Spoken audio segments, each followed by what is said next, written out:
There is a moment, driving across the basin country of Nevada or Western Utah on a long straight highway, when the landscape seems to simplify itself down to almost nothing. The road ahead runs flat and perfectly straight toward a distant range of mountains. On either side, the valley floor stretches away in a pale expanse of dry earth and low scrub, interrupted occasionally by the bright white glare of a salt flat reflecting the afternoon sun.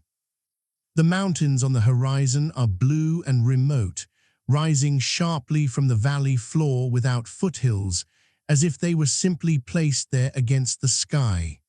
The air is dry and clear. The silence, away from the road, is nearly absolute. It looks at first glance like a landscape that history forgot. But that impression, as powerful as it is, does not survive careful attention. Because the longer you spend in the Great Basin, and the more carefully you look at what the land is actually telling you, the more you begin to understand that this is not an empty landscape at all.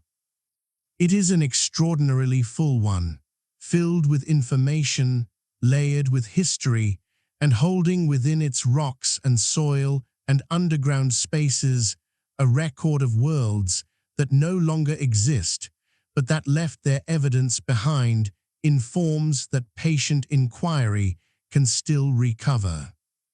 If quiet journeys through the forgotten landscapes of American history are your kind of storytelling, consider subscribing to History's Sleepy Time, where new documentaries arrive regularly, each one designed to carry you slowly through time. Now let us go beneath the surface of the Great Basin and begin this journey much further back. Beneath the salt flats that shimmer in the midday heat are sediments that were laid down at the bottom of lakes so large that they covered hundreds of square miles of this valley.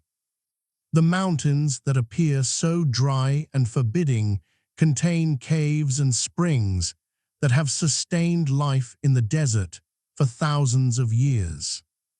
The valley floors, beneath their thin crust of salt and dust, preserve the bones of animals that lived here during a period when the climate of this region was radically different from anything we experience today. And scattered across the landscape, in rock shelters and caves and open sites beside ancient shorelines, are the material traces of human communities that knew this landscape in all of its different forms across more than 10,000 years of occupation. The Great Basin is not empty. It never was. What it is, instead, is a landscape that requires a particular kind of attention to read. Its history is not written in the ruins of stone cities or in the obvious monuments that announce their presence. It is written in subtler ways. In the horizontal lines of ancient beach terraces, carved into mountain slopes hundreds of feet above the valley floor, in the delicate organic materials preserved by the dry air of limestone caves. In the chemistry of groundwater emerging as springs from rock that it has been slowly moving through for decades or centuries. Tonight, we are going to follow that history wherever it leads, down through the geological record of vanished lakes and ancient climates, into the caves and underground spaces where water still moves through the rock, through the archaeological evidence that documents thousands of years of human life in one of North America's most demanding environments, and into the living traditions of the indigenous communities that have called this landscape home across more generations than any written record has preserved.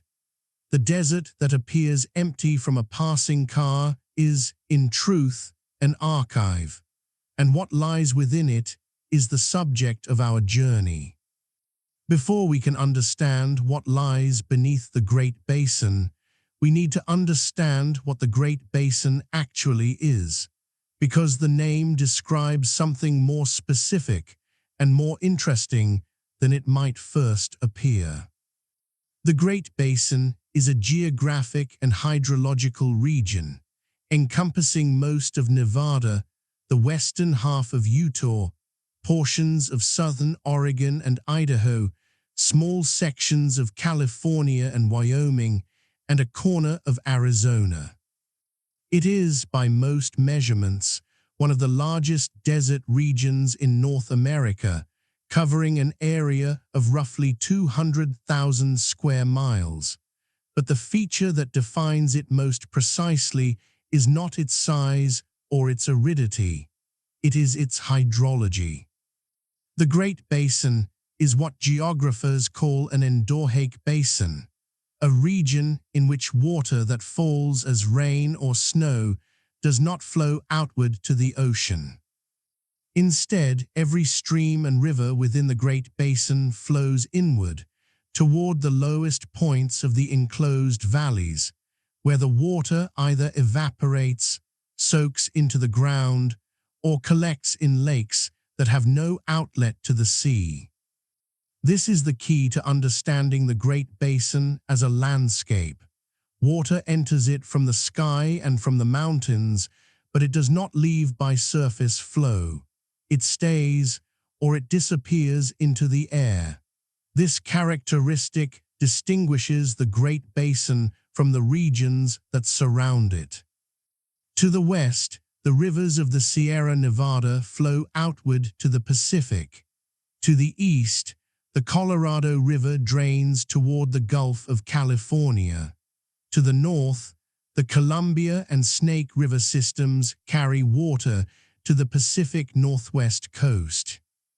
But within the Great Basin, the water goes nowhere but inward, accumulating in enclosed basins until it evaporates under the desert sun.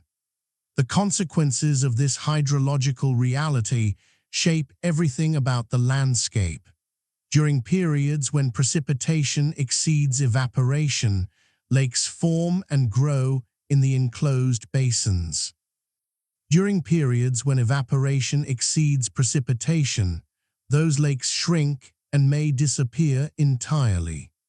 The Great Salt Lake in Utah is the most visible modern expression of this dynamic, a remnant of a much larger ancient lake system that fluctuates in response to the balance between precipitation and evaporation.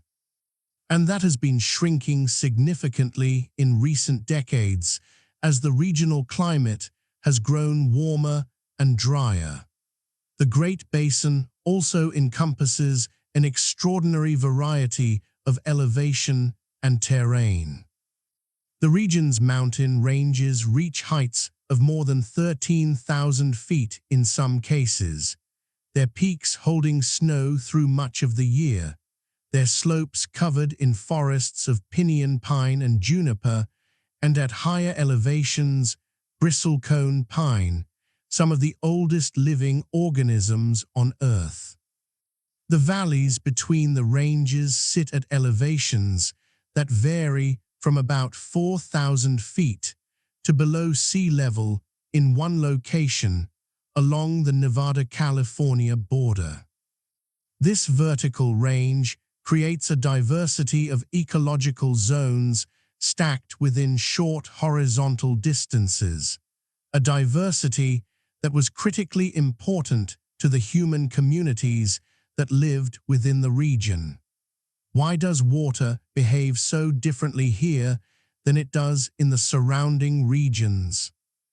The answer lies in the geological structure of the landscape itself, a structure that was created by forces operating over tens of millions of years, forces that are still operating today.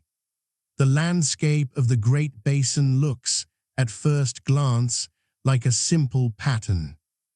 Mountain range, valley, mountain range, valley, repeating across the map like the keys of a piano laid out from north to south. But this pattern is not coincidental, and it is not ancient in the geological sense. It is the expression of a geological process that has been actively reshaping this part of North America for roughly 30 million years, and that has not yet finished its work. The process is called crustal extension, and the Great Basin is one of the best examples of it anywhere on Earth. Crustal extension occurs when the rocky outer layer of the Earth, the crust, is being stretched and pulled apart by forces operating within the deeper layers of the planet. As the crust stretches, it does not thin uniformly like taffy being pulled. Instead, it breaks along fractures called faults, and the blocks of rock between the faults move relative to each other. Some blocks are pushed upward by the geometry of the faulting, forming the mountain ranges. Others drop downward relative to their neighbors, forming the valleys between the ranges. Geologists call this structural style the Basin and Range Province, and it extends across the Great Basin and into the surrounding regions of the American Southwest and Mexico. The individual mountain ranges of the Great Basin, with names like the Toyabe Range, the Ruby Mountains, the Snake Range, and dozens of others, are fault block mountains, their steep faces on one or both sides marking the locations of the major faults along which the crustal blocks have moved. The valleys between them are structural basins, downfaulted zones where sediment eroded from the surrounding mountains has accumulated in layers that can reach thousands of feet in thickness. That accumulated sediment in the valley floors is itself a geological record. As the mountains erode, their debris washes down into the enclosed basins and is deposited in layers, with older sediments beneath and younger sediments above.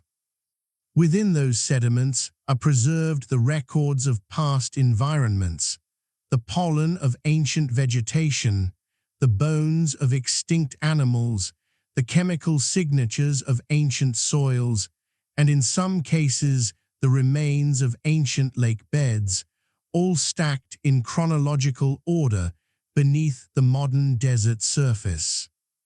The faults that created the basin and range topography are not merely ancient features. They are active, capable of generating significant earthquakes today.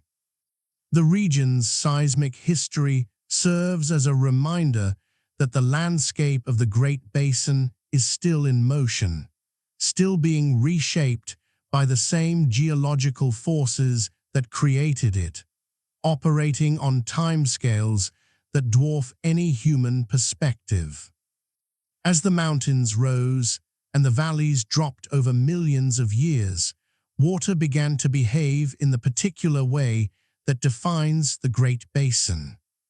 Rain and snow falling on the high ranges flowed downward into the enclosed valleys with nowhere to go but inward. In periods of cool, wet climate, that water accumulated faster than it evaporated, and the valley floors filled with something that the dry landscape gives very little hint of today. They filled with lakes. It requires a genuine effort of imagination to picture the Great Basin as it existed during the height of the last ice age, roughly 20 to 18,000 years ago.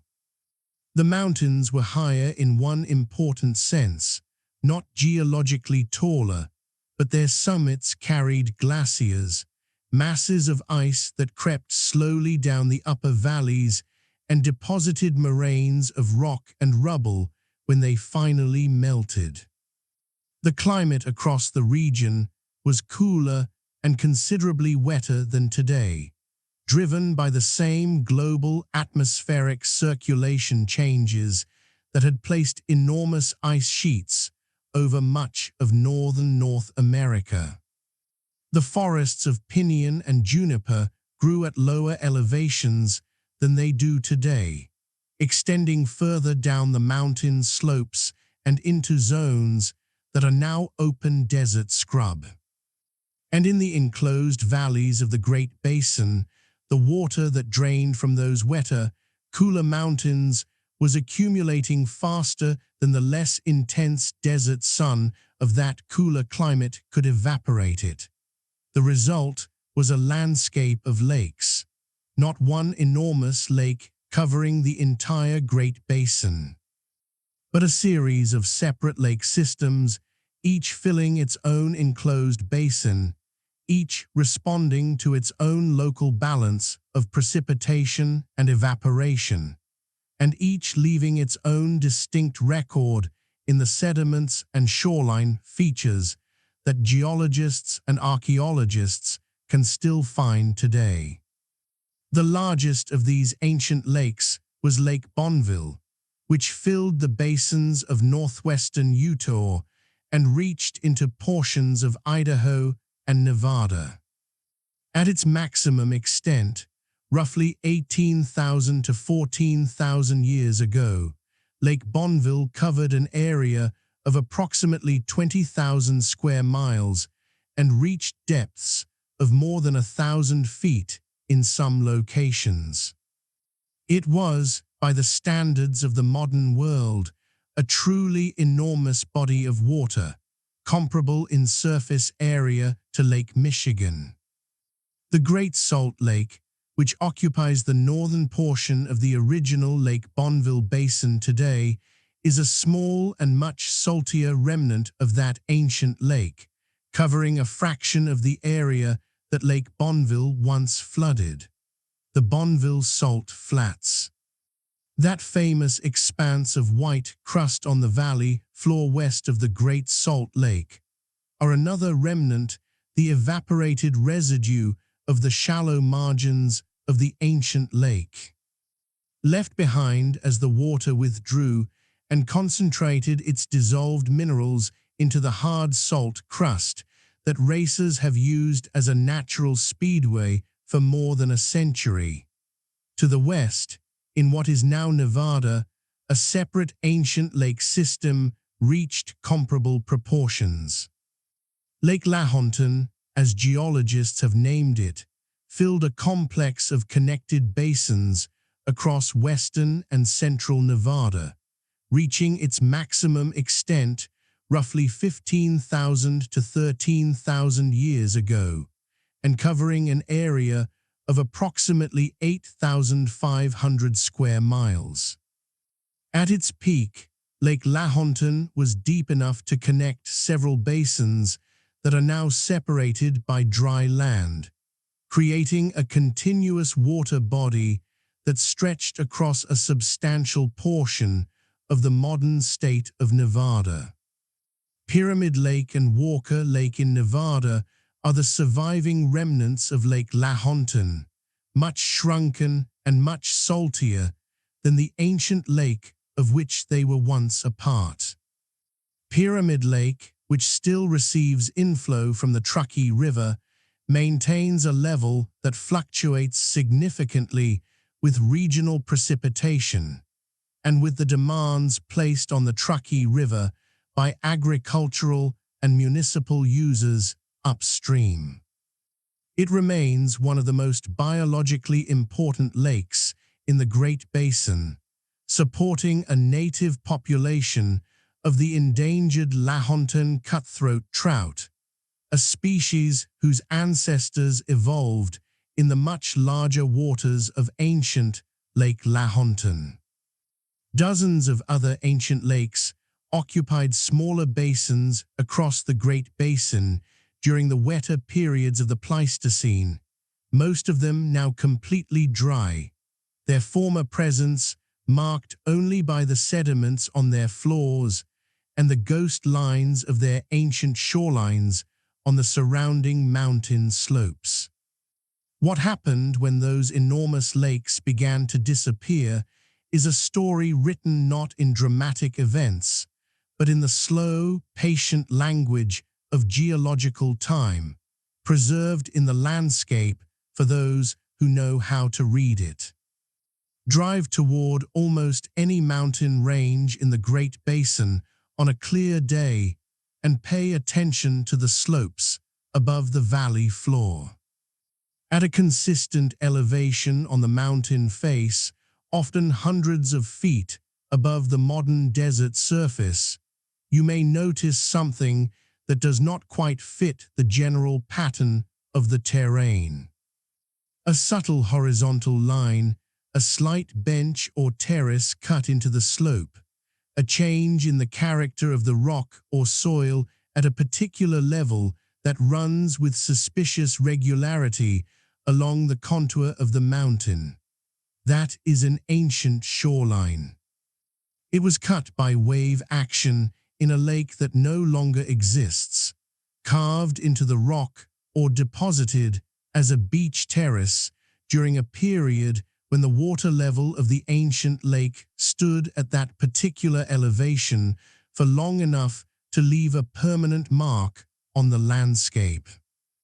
On the slopes of the mountains surrounding the former bed of Lake Bonneville, these shoreline terraces are often clearly visible, the most prominent of them known to geologists as the Bonneville shoreline, representing the highest level the lake reached before it overflowed and rapidly dropped to a lower, stable level.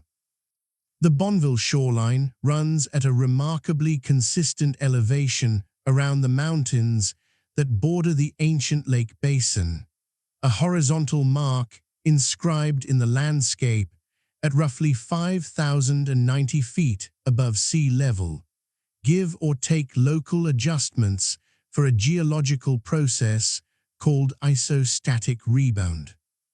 When an enormous mass of water sat in the basin for thousands of years, its weight actually depressed the underlying crust downwards slightly, the same way a heavy object sitting on a flexible surface creates an impression beneath it, when the lake level dropped and the weight was removed. The crust slowly rebounded upward, and the shoreline terraces on different parts of the basin have rebounded by slightly different amounts, a phenomenon that geologists study carefully, because the pattern of rebound provides information about the mechanical properties of the crust and mantle beneath the basin. Below the Bonneville shoreline, a second major terrace marks the Provo shoreline, the level at which the lake stabilized after its catastrophic overflow event roughly 14,500 years ago. At that time, the lake overflowed a natural threshold at Red Rock Pass in what is now southern Idaho, and an enormous flood of water rushed northward into the Snake River drainage system, and eventually to the Columbia River and the Pacific Ocean. Geologists have estimated that the Bonneville flood, as this event is known, was one of the largest floods to have occurred in North America during the Holocene, releasing a volume of water comparable to the discharge of the Amazon River sustained over many months. The sediments on the floors of the ancient lake basins preserve their own detailed record of the lake's history. Core samples drilled through the sediments of the Great Salt Lake and of dry lake beds elsewhere in the Great Basin have been analyzed by paleoclimatologists seeking to reconstruct the history of lake level fluctuations and the climate changes that drove them. The sediment record reveals alternating layers of coarser material, deposited during periods of higher wave energy near the shoreline, and finer material, deposited in deeper, calmer water allowing researchers to track the rising and falling of lake levels over thousands of years. Within the sediments, preserved pollen grains from ancient vegetation provide information about the plant communities that existed in the basin at different periods, and these in turn reflect the temperature and precipitation conditions of those periods. Chemical analyses of the sediment layers reveal changes in the chemistry of the lake water over time, driven by changes in the input of fresh water from rivers and rainfall versus the concentration effects of evaporation. Each core sample extracted from beneath an ancient lake bed is a compressed archive of environmental history, its layers representing time in the same way that the layers of a geological formation represent time, but on a much shorter and more human-relevant timescale. What the shorelines and sediments reveal is that the ancient lakes of the Great Basin did not simply appear and disappear once. They fluctuated repeatedly over thousands of years, rising during wetter periods and falling during drier ones, their levels responding to the shifting balance of precipitation and evaporation that drove by changes in the regional and global climate system. The transition from the wet glacial conditions of the Pleistocene to the drier conditions of the Holocene was not instantaneous. It was a long, complex process involving multiple cycles of lake expansion and contraction that played out over several thousand years. And while the lakes were fluctuating and the climate was shifting, something else was happening beneath the desert surface that the ancient shorelines cannot fully reveal. Water was moving through the rock itself, following pathways that the surface gave no direct indication of, emerging in unexpected places and sustaining life in a landscape where surface water was becoming increasingly scarce. Step carefully onto the surface of the Bonneville salt flats on a dry afternoon, and the ground beneath your feet makes a sound unlike almost anything else in the natural world, a faint crackling and crunching as the crystalline crust of sodium chloride and other evaporite minerals flexes slightly under your weight. The surface is blindingly white, almost painful to look at without protection, reflecting the sunlight with a mirror-like efficiency that makes the distant mountains appear to float above a surface of pure light. Beneath that white crust, the story of the ancient lake is written in compressed layers of sediment that reach down through the valley floor for hundreds of feet. The salt itself is a direct product of the lake's disappearance. When Lake Bonneville shrank and finally lost its outflow connection to external drainage, the water that remained in the lowest parts of the basin began concentrating the minerals that had been dissolved in it throughout its existence. Every river that had flowed into the lake for thousands of years had carried dissolved minerals leached from the rocks of the surrounding mountains. In the lake itself, those minerals had been diluted by the enormous volume of water and were kept in solution.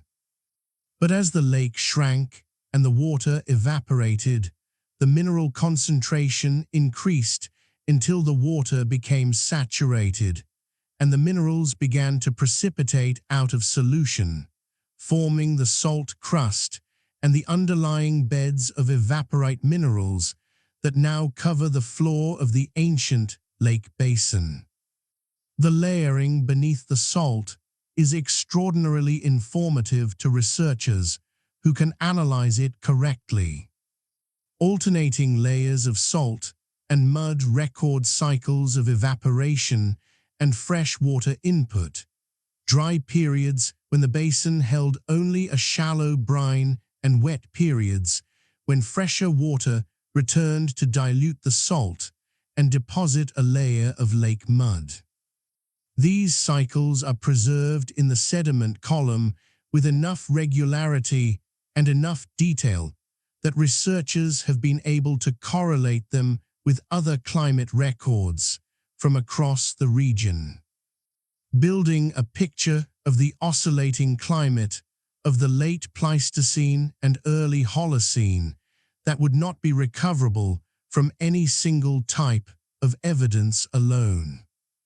Some of the buried sediment layers contain the remains of organisms that lived in the ancient lake, microscopic algae and diatoms, whose siliceous shells preserve their distinctive forms even after thousands of years of burial. Different diatom species thrive under different water chemistry conditions, and the presence of particular species assemblages at specific depths in a sediment core can tell researchers not only that water was present at that time, but what the salinity and temperature of that water were translating the microscopic remains of single-celled organisms into a climate record of surprising precision. Below the evaporite layers and the ancient lake sediments, the valley fill sediments continue downward through materials deposited by rivers and debris flows from the surrounding mountains during even earlier periods back through the Pleistocene and into the late Tertiary. Layer upon layer of geological time stacked beneath the salt crust of a dry desert basin. Modern researchers have drilled through these sediments at multiple locations across the Great Basin, extracting cores that have revealed not only the climatic history of the region, but in some cases, the history of ancient seismic events recorded as disrupted sediment layers caused by large earthquakes that shook the basin while the lakes still filled it. The ground beneath the Great Basin salt flats is a geological library, its contents organized in chronological order, its oldest volumes buried deepest. Yet for all that the sediments preserve, there is another form of water storage in the Great Basin that operates on different principles and a different timescale. Water that does not stay on the surface, does not form a lake, and does not appear in the geological record as a sediment layer. Water that moves through the rock itself, traveling pathways that human eyes cannot follow, emerging days or decades or centuries later as a spring in a canyon wall or a seep at the base of a mountain range. That hidden water has shaped the history of the Great Basin as profoundly as any ancient lake. There is a spring in the Snake Range of eastern Nevada, near the base of Wheeler Peak, where cold water emerges from the limestone rock with a steady flow that does not change much from season to season or year to year. The water is clear and cold, carrying the chill of the deep rock from which it comes, and it supports a narrow ribbon of vegetation, willows and sedges and moisture-loving plants that stands in vivid contrast to the dry sagebrush slopes surrounding it. That spring has been flowing for a very long time. The water it releases fell as precipitation somewhere in the Snake Range, perhaps many decades ago, perhaps longer. It soaked into the rock and began moving slowly downward and outward through the permeable zones of the mountain's limestone formations, following pathways determined by the structure of the rock, until it eventually reached the base of the mountain and emerged at this particular spring. The journey from where the rain fell to where the spring flows may have taken the water through hundreds of feet of solid rock over a period that would span multiple human lifetimes. This is the nature of groundwater in the Great Basin, and it is one of the most important and least visible aspects of the region's hydrology. The mountain ranges of the Great Basin act as what hydrologists call recharge zones, areas where precipitation enters the ground and begins its slow migration through the subsurface.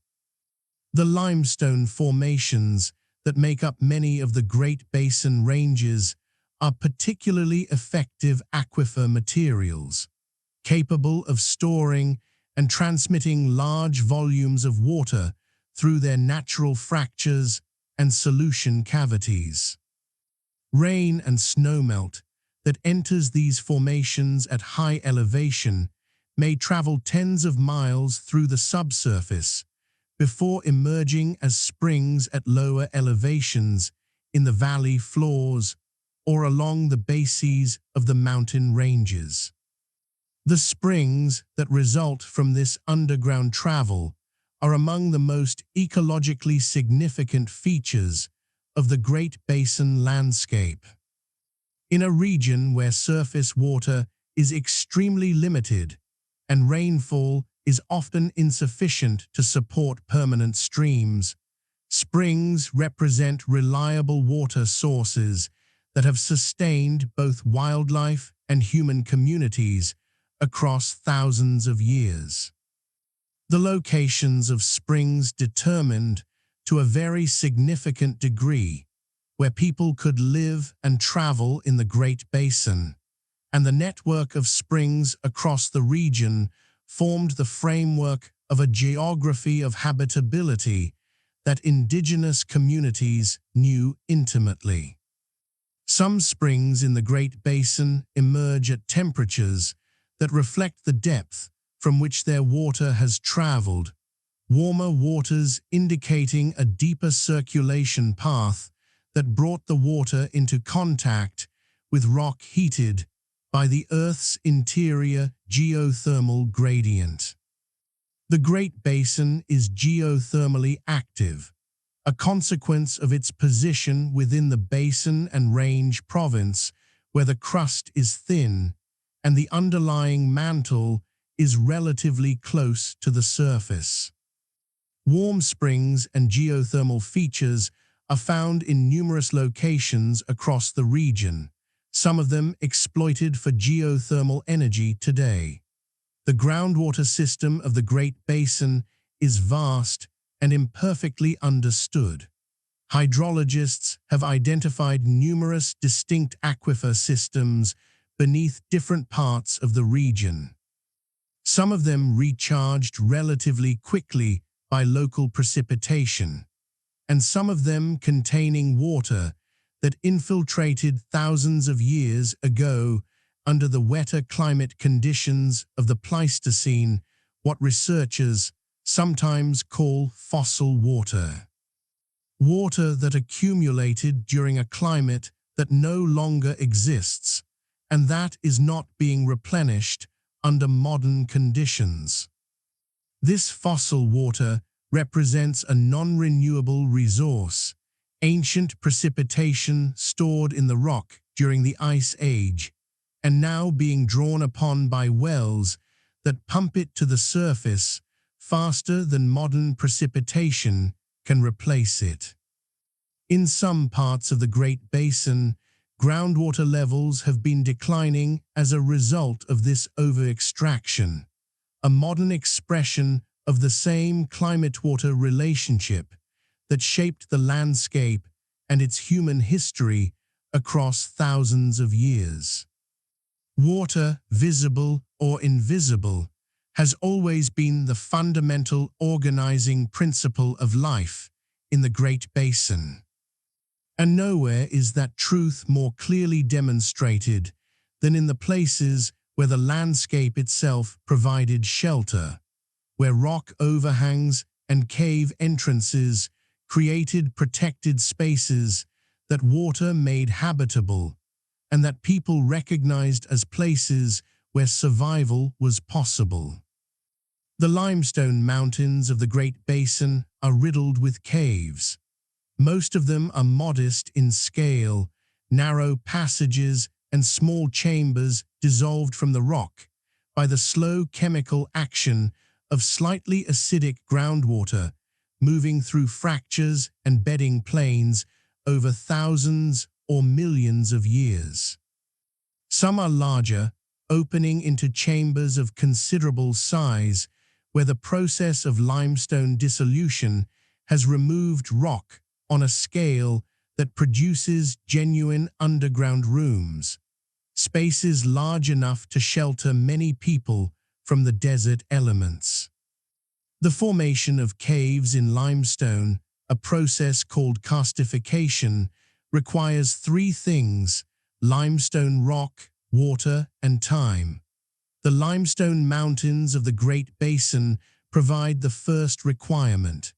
The groundwater moving through them during wetter periods of geological history provided the second. And the Great Basin has had more than enough of the third. The result is a landscape that beneath its dry exterior contains a significant network of natural underground spaces, many of them now dry because the groundwater table has dropped as the regional climate has become more arid.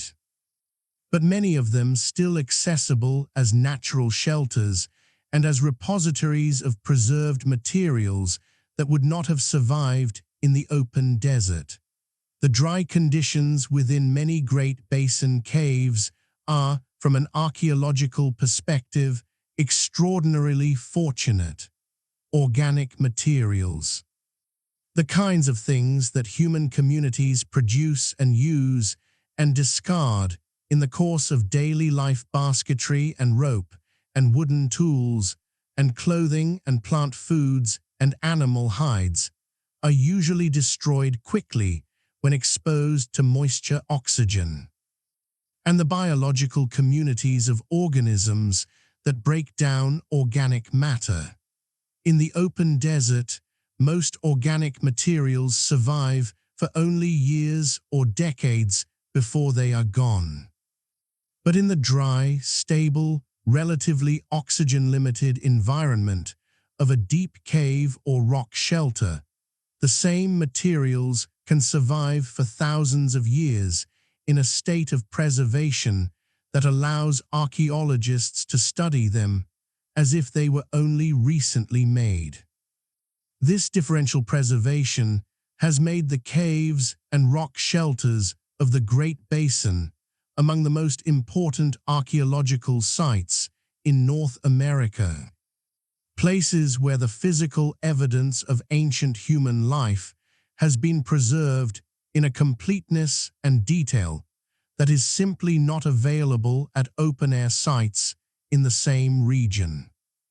Rock shelters, the natural overhangs and shallow alcoves created by the differential erosion of cliff faces, have been used by human communities across the Great Basin for at least 12,000 years.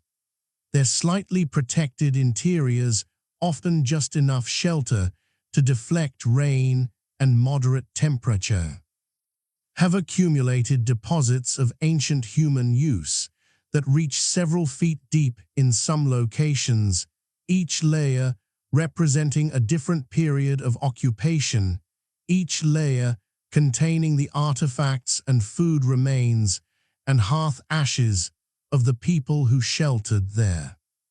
The caves themselves, where they are deep enough and dry enough to preserve materials, contain deposits of even greater antiquity in some cases, the earliest human use dating back to the end of the Pleistocene in several documented sites across the region. And in those ancient deposits, some of the most revealing evidence ever recovered about the earliest human occupation of the Great Basin has been waiting, quietly preserved in the dark, for the researchers who would eventually find it. The question of when people first arrived in the Great Basin is one that archaeologists have been working to answer for nearly a century, and the answer they have assembled from the evidence is both older and more nuanced than earlier generations of researchers anticipated. The earliest well-documented human presence in the Great Basin dates to approximately 12,000 to 13,000 years ago, a period when the region was still experiencing the transition from the wetter, cooler conditions of the late Pleistocene toward the drier conditions of the early Holocene.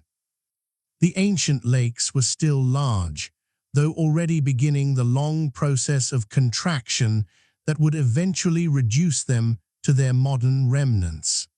The vegetation was different from today, with plant communities extending further down the mountain slopes and into lower elevations than they currently occupy. Large animals that are now extinct, including mammoths, mastodons, horses, camels, and giant ground sloths, were still present across portions of the American West, their populations already under pressure from both climate change and, many researchers believe, human hunting. The people who entered the Great Basin during this period were part of the broader pattern of human expansion across the Americas that followed the initial peopling of the continent. They were hunter-gatherers, moving through the landscape in response to the seasonal availability of food and water, following the movements of game animals and the ripening of plant foods, returning to reliable water sources and to sheltered campsites as the rhythms of the year dictated. What they found in the Great Basin was a landscape considerably more productive than the modern desert suggests. The shores of the ancient lakes offered fish, waterfowl, and the plant resources of extensive wetland margins. The lower mountain slopes, covered in vegetation adapted to a cooler and wetter climate, supported larger populations of deer and other game than the same areas can sustain today. Springs and seeps distributed across the valleys created focal points of biological productivity in an otherwise challenging terrain. Archaeological evidence for these earliest occupants is not abundant, partly because they were few in number and partly because many of the sites they would have used, particularly those near the ancient lake shores, are now buried under water or sediment or have been altered beyond recognition by subsequent environmental changes. The stone tools they left behind, the most durable of their material remains, are found in scattered locations across the region. Their forms and manufacturing techniques consistent with the broader Paleo-Indian technological tradition documented across North America during this period. Among the most intriguing early evidence comes from the caves and rock shelters of the region, where the protected environment has preserved not only stone tools, but occasionally organic materials that provide a much richer picture of what life was actually like during these earliest periods of Great Basin occupation. Danger Cave, located near Wendover in western Utah at the edge of the ancient Lake Bonneville Basin, was excavated by archaeologist Jesse Jennings beginning in the late 1940s and produced one of the most significant early records of human occupation in the Great Basin. Jennings found deposits reaching back approximately 11,000 years, containing stone tools, basketry fragments, plant remains, and animal bones that collectively documented a way of life adapted to the basin and its resources across an enormous span of time. The lowest, oldest layers of the deposit were associated with the margins of the retreating Lake Bonneville, suggesting that the earliest occupants of the cave were living at the edge of the ancient lake and using its resources. What Jennings documented at Danger Cave, and what subsequent researchers have confirmed and extended at numerous other sites across the region, was a pattern of sophisticated adaptation that challenged earlier assumptions about the nature of desert life. The people of the early Great Basin were not struggling merely to survive in an inhospitable environment. They were exploiting an environment they understood deeply, using a broad range of resources, developing technological solutions to the specific challenges of desert life, and building a way of living that proved remarkably durable across thousands of years of environmental change. The evidence left behind in those cave deposits is not simply evidence of survival. It is evidence of ingenuity, of ecological knowledge, and of a relationship with the landscape that was built up through generations of careful observation and accumulated learning. One of the persistent misconceptions about desert-dwelling peoples is that their lives were defined primarily by scarcity, by the struggle to find enough water and enough food in a landscape that offered too little of both. The archaeological record of the Great Basin tells a more accurate and more interesting story. The communities that lived in the Great Basin across thousands of years were not simply surviving.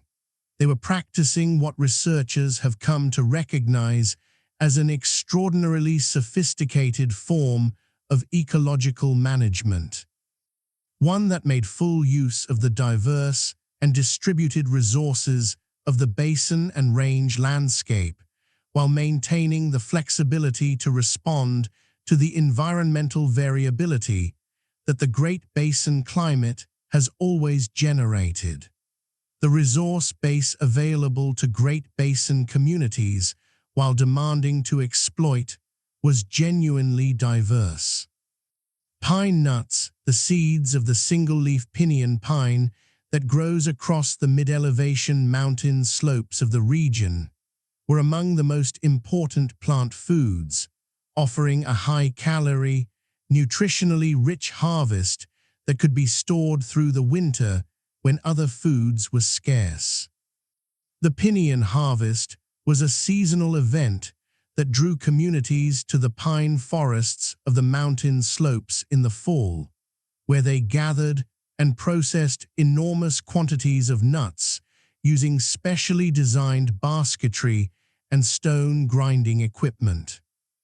Grass seeds, gathered from the valley floors and lower mountain slopes in summer and fall, provided another storable carbohydrate source. Roots and bulbs of various species offered nutrition in spring when other plant foods were limited. Berries and fruits contributed to the diet during summer months. And a wide variety of green plants provided nutrition and medicinal value at different seasons of the year. Animal foods complemented the plant-based diet. Pronghorn antelope, deer, and bighorn sheep were hunted using bows and arrows, and in earlier periods, with spears and atlatls, the throwing boards that extended the effective range of a thrown spear. Jackrabbits and cottontails were hunted individually and during communal drives that brought many families together, harvested in large numbers using nets woven from plant fibers. Fish, where available near springs or in the few permanent streams of the region, were taken using traps, nets, and hooks. Insects including grasshoppers, crickets, and the larvae of certain flies provided protein-rich food that could be harvested in large quantities during their seasonal appearances and dried for storage. The management of this diverse resource base required detailed knowledge of the landscape, an understanding of where each type of resource was available, when it would be at its peak, how it varied from year to year in response to rainfall and temperature, and how it could be processed and stored to extend its availability through lean seasons. This knowledge was not written down. It was held in the memories of experienced community members and transmitted through direct teaching and observation across generations. The seasonal movement that characterized Great Basin life was not random wandering. It was organized around a mental map of the landscape that integrated topography, water sources, vegetation zones, animal movement patterns, and the timing of plant food harvests into a comprehensive understanding of the annual resource cycle. Decisions about when to move, where to go, and how long to stay were made on the basis of this accumulated ecological knowledge, refined and updated through continuous observation and communication within and between communities. This way of living demanded flexibility as its primary virtue. When a pinyon harvest failed because of drought, communities needed to be able to shift their attention to alternative resources and alternative locations.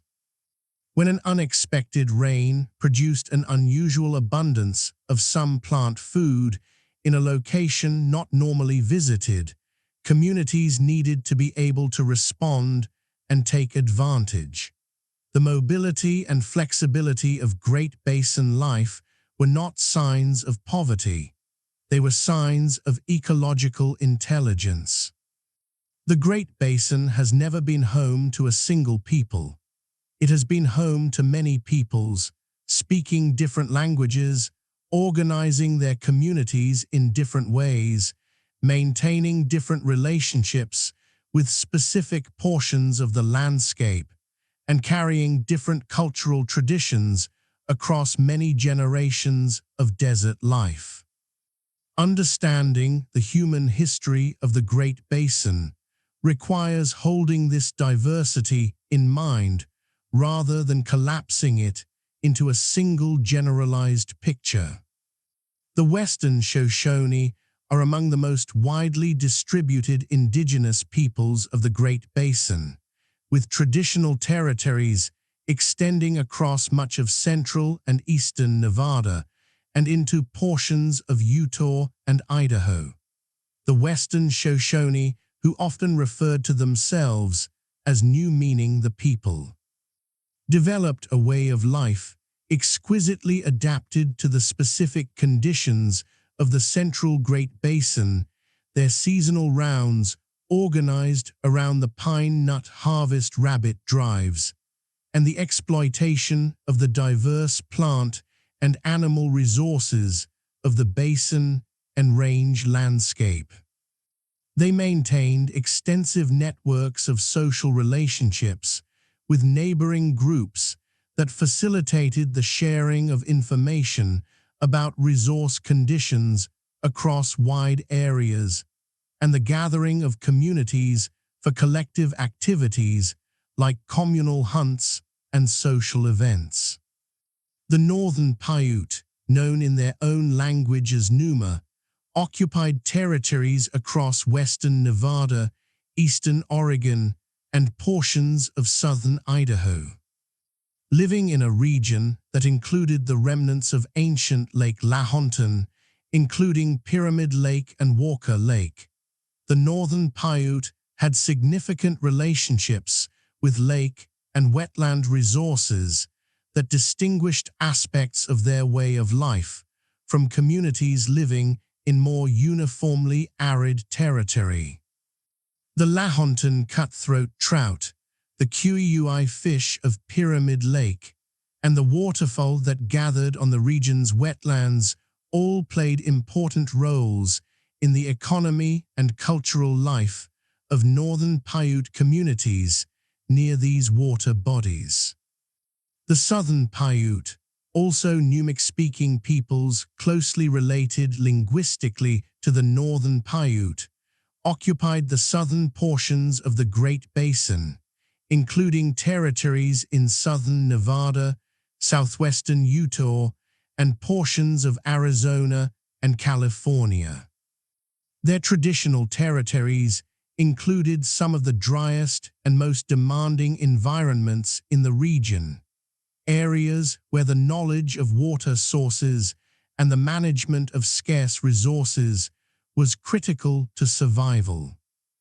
The Southern Paiute maintained relationships with the Colorado River corridor to the east and with communities in the Mojave Desert to the south, participating in exchange networks that moved goods and information across considerable distances. The Goshute, whose name for themselves is Geotheta, occupied some of the most arid territory in the Great Basin, the basins of what is now western Utah and eastern Nevada areas, where the ancient Lake Bonneville had receded furthest, and where the modern environment is among the driest in the region. Far from being simply the passive victims of their demanding environment, the Goshute developed a sophisticated knowledge of its resources, making use of plant and animal foods that other communities might have overlooked, and maintaining a detailed understanding of the distribution of water sources across their territory that allowed them to live in areas that casual observers might have considered uninhabitable. The Ute, whose traditional territories extended from the Great Basin into the Great Plains and Rocky Mountain regions, occupied the eastern margins of the Great Basin and maintained cultural and economic relationships that bridged the desert world of the basin and the different environments to the east. The Ute were among the first Great Basin peoples to acquire horses following the Spanish introduction of the animal to the region in the 17th century, and the horse transformed their economy and their geographic range in ways that distinguished them from communities further into the interior of the basin. Each of these peoples carried their own history, their own relationship with specific landscapes, and their own bodies of ecological and cultural knowledge. The landscape they inhabited was not merely a physical environment. It was a cultural landscape, known by name at every significant spring, canyon, mountain pass, and plant-gathering site, embedded in oral traditions that preserved knowledge of the land across generations in forms that no map could fully capture. That knowledge, built across thousands of years of living within the Great Basin, is one of the most remarkable achievements of human intelligence in the history of North America. There is a particular quality to the light inside a Great Basin rock shelter on a late afternoon. The opening frames a rectangle of warm desert sky, and the light that enters falls softly across the back wall of the alcove, illuminating the surface of the rock with a diffuse glow that makes the subtle variations in color and texture of the stone clearly visible. The air inside is still and slightly cooler than the outside, holding the dryness that has preserved everything within for thousands of years. On the ground, if you look carefully, you might see the faint discoloration of ancient hearths, the compressed surface of repeatedly used floors, the occasional fragment of bone or charcoal visible in the face of an eroding bank. This is what an unexcavated archaeological deposit looks like, and it represents a stratified record of human occupation that archaeologists approach with extraordinary care. The objects that emerge from careful excavation of Great Basin rock shelters and caves are not dramatic in the way that treasures from ancient tombs might be. They are the ordinary objects of daily life, preserved by the same dry conditions that make the Great Basin inhospitable to the organic decomposition that destroys such things everywhere else. And it is precisely their ordinariness that makes them so revealing. Basketry is among the most significant artifact categories recovered from Great Basin archaeological sites. Great Basin communities developed basket-weaving traditions of extraordinary refinement over thousands of years, producing vessels used for gathering, processing, storing, and cooking food. Twined and coiled baskets appear in Great Basin sites dating back 8,000 years or more, their construction techniques and decorative patterns varying across time and space in ways that archaeologists have used to track cultural relationships and changes across the region. The preservation of basketry in the dry caves of the Great Basin has given researchers a window into a craft tradition that would otherwise be almost entirely invisible in the archaeological record. Woven textiles appear in the archaeological record of the Great Basin as well, including bags and nets woven from plant fibers and animal hair, and at later periods, garments and blankets woven from strips of rabbit fur wrapped around a cord core. Rabbit fur blankets, produced by twisting strips of rabbit hide around a framework of cords, and then weaving them together, were among the most important items of cold-weather clothing and bedding in the Great Basin. And their presence in archaeological deposits documents both the technological sophistication of their makers and the importance of the jackrabbit as a resource in the regional economy. Stone tools are the most durable and therefore the most commonly recovered artifacts from Great Basin sites.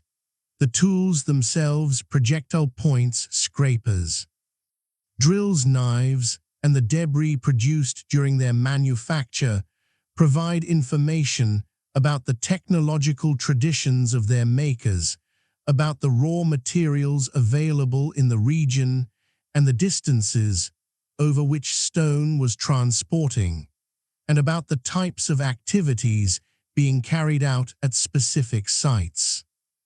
The shift in projectile point forms visible in the archaeological record over time from the larger points associated with Paleo-Indian hunting of large game to the smaller points of the later periods associated with the bow and arrow and the hunting of smaller game. Reflects broader changes in the hunting economy driven by the extinction of Pleistocene megafauna and the increasing aridity of the Holocene environment. Plant remains recovered from hearths and storage features as charred seeds and plant fragments, and from cave deposits as uncharred desiccated materials document the plant foods that were consumed and processed at specific sites. The presence of pinyon nut shells, grass seeds, bulbs, and berries in archaeological deposits provides direct evidence of the plant resources that formed the foundation of the Great Basin diet. The tools used to process these plant foods, grinding stones and milling slabs worn smooth by repeated use, are among the most common heavy artifacts found at Great Basin sites. Animal bones from archaeological sites tell their own story. The relative abundance of different species in the bone, assemblages from different sites and time periods, reflects changing hunting strategies and changing animal communities as the climate of the Great Basin shifted. The bones of fish from sites near springs and ancient lake shores document the exploitation of aquatic resources in the wetter periods of the region's history. The bones of small mammals, rodents, and rabbits reflect the importance of small game throughout the prehistoric sequence. Each of these categories of evidence contributes a different piece to the reconstruction of ancient life in the Great Basin. Together, they paint a picture of communities that were not simply surviving in a harsh environment, but living full and complex lives within it, maintaining rich material traditions. Exploiting a diverse resource base with considerable skill and adapting continuously to the environmental changes that the Great Basin's variable climate imposed upon them. Among all the archaeological sites of the Great Basin, the Great Caves hold a particular place in the scientific literature. Not because they are the oldest or the most dramatic, but because the combination of dry conditions, deep deposits, and relatively early scientific investigation made them the locations where the basic framework of Great Basin prehistory was first assembled. Lovelock Cave, located in the Humboldt Sink of northwestern Nevada, was excavated in the early 20th century and produced an extraordinary collection of preserved organic materials from deposits dating back approximately 4,000 years. Among the artifacts recovered from Lovelock Cave were finely made duck decoys, carved from tule reeds and realistically painted, that represent some of the oldest preserved decoys ever found in North America. The decoys were used by hunters to attract waterfowl to the marshes of the ancient Humboldt Sink, where abundant wetland resources supported human communities for thousands of years. Lovelock Cave also produced large quantities of basketry, cordage, textiles, and other perishable materials, along with plant and animal food remains that documented the diet and seasonal activities of the communities that used the cave. The cave's position near the ancient wetlands of the Humboldt Sink made it a focal point for communities exploiting the rich resources of that environment, and the depth and richness of its deposits reflected repeated and sustained use across a long period. Spirit Cave in Churchill County, Nevada, gained particular scientific attention in the 1990s when human remains recovered there during an early excavation were radiocarbon dated and found to be approximately 9,500 years old, making them among the oldest human remains found anywhere in North America at the time. The Spirit Cave mummy, as the remains came to be known, was preserved by the dry cave environment in a remarkable state, retaining soft tissue and even some hair. The individual had been wrapped in a woven mat and a rabbit fur blanket at the time of burial, and associated with the burial were other organic materials that reflected the material culture of the period. The Spirit Cave mummy became the subject of a significant legal and ethical debate regarding the rights of indigenous communities to the remains of their ancestors.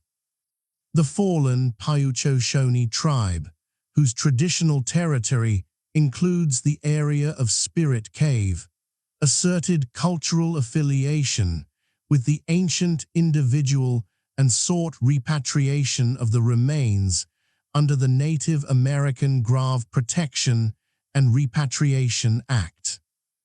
A lengthy legal and scientific process eventually concluded with the repatriation of the remains to the tribe in 2016, following genetic analysis that supported a closer relationship between the ancient individual and contemporary Native American populations than some earlier researchers had proposed.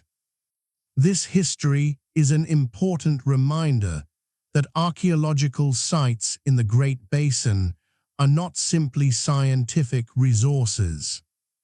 They are also the resting places of ancestors of living communities, and the way in which those remains and the associated materials are treated carries moral and legal dimensions that the scientific community has grappled with seriously over the past several decades. Bonneville Estate's rock shelter, another important site in the Great Basin, produced evidence of human occupation extending back approximately 13,000 years, making it one of the earliest documented sites in the region.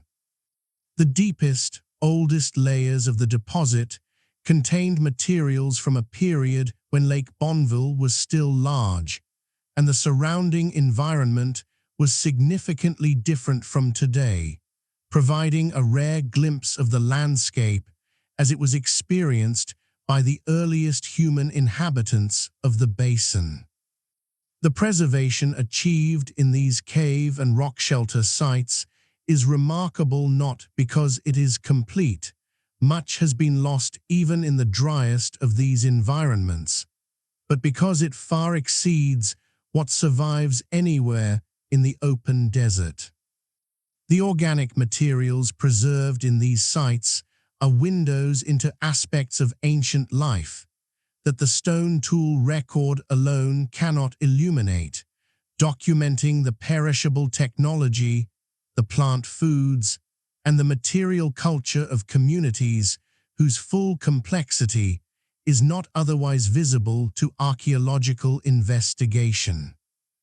But the story of the Great Basin's ancient human communities extends well beyond any single cave or rock shelter.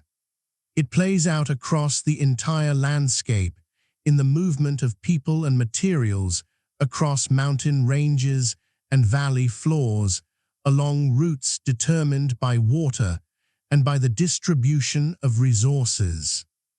Through a web of relationships that connected communities across the region in ways that the evidence is only beginning to reveal.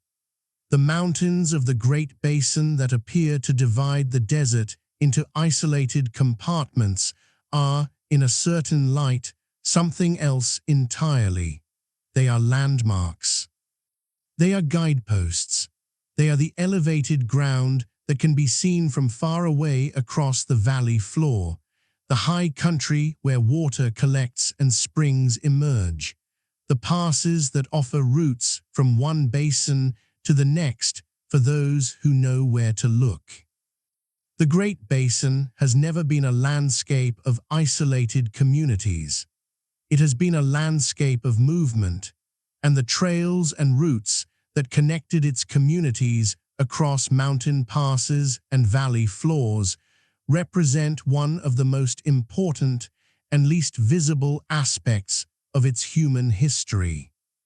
Archaeological evidence for movement and exchange across the Great Basin comes from a variety of sources. The most direct is the presence at specific sites of materials that could not have been obtained locally, objects that had to have traveled from somewhere else, implying either that the people at the site traveled to obtain them or that they received them through exchange relationships with other communities. Water sources were the fundamental infrastructure of movement across the Great Basin. A traveler or a community moving through the basin could not carry enough water to cross a major valley without knowing where the springs and seeps along the route were located. The distribution of water sources effectively defined the possible routes of travel across the region, and the knowledge of those water sources was itself a form of geographic information of critical practical importance. Mountain passes provided the crossing points between basins, and the locations of passes that were accessible at different seasons determined the practical routes available for movement from one basin to another.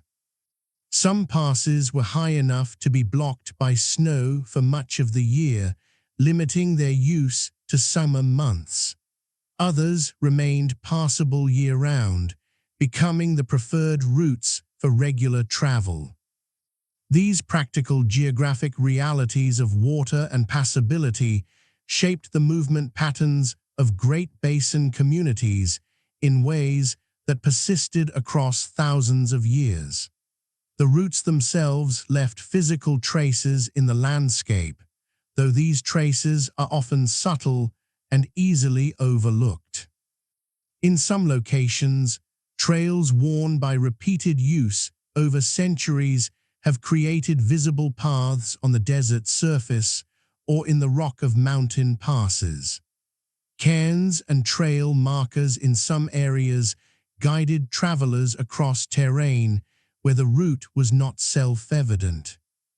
Rock art at certain locations along travel routes may have served as geographic markers or as communication between different communities using the same corridors. The knowledge of routes, water sources, and the resources available along different paths was maintained in oral traditions and taught to younger generations through the experience of travel itself. This geographic knowledge was a form of cultural capital, a shared resource of the community that made collective movement and exchange possible, and that was constantly updated through the experience of travel and the exchange of information between communities. The connections maintained through these networks of movement were not simply economic. They were social, maintaining relationships between communities that allowed for the sharing of information about resource conditions, the arrangement of marriages between families from different groups, the gathering of people for ceremonies and social events, and the mutual assistance that could be called upon in times of local scarcity.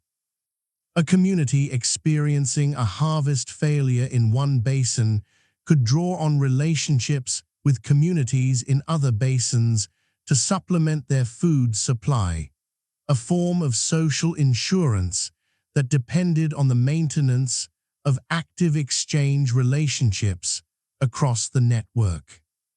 There is a mountain in central Nevada called Obsidian Ridge, and its name is self-explanatory to anyone who has walked its slopes.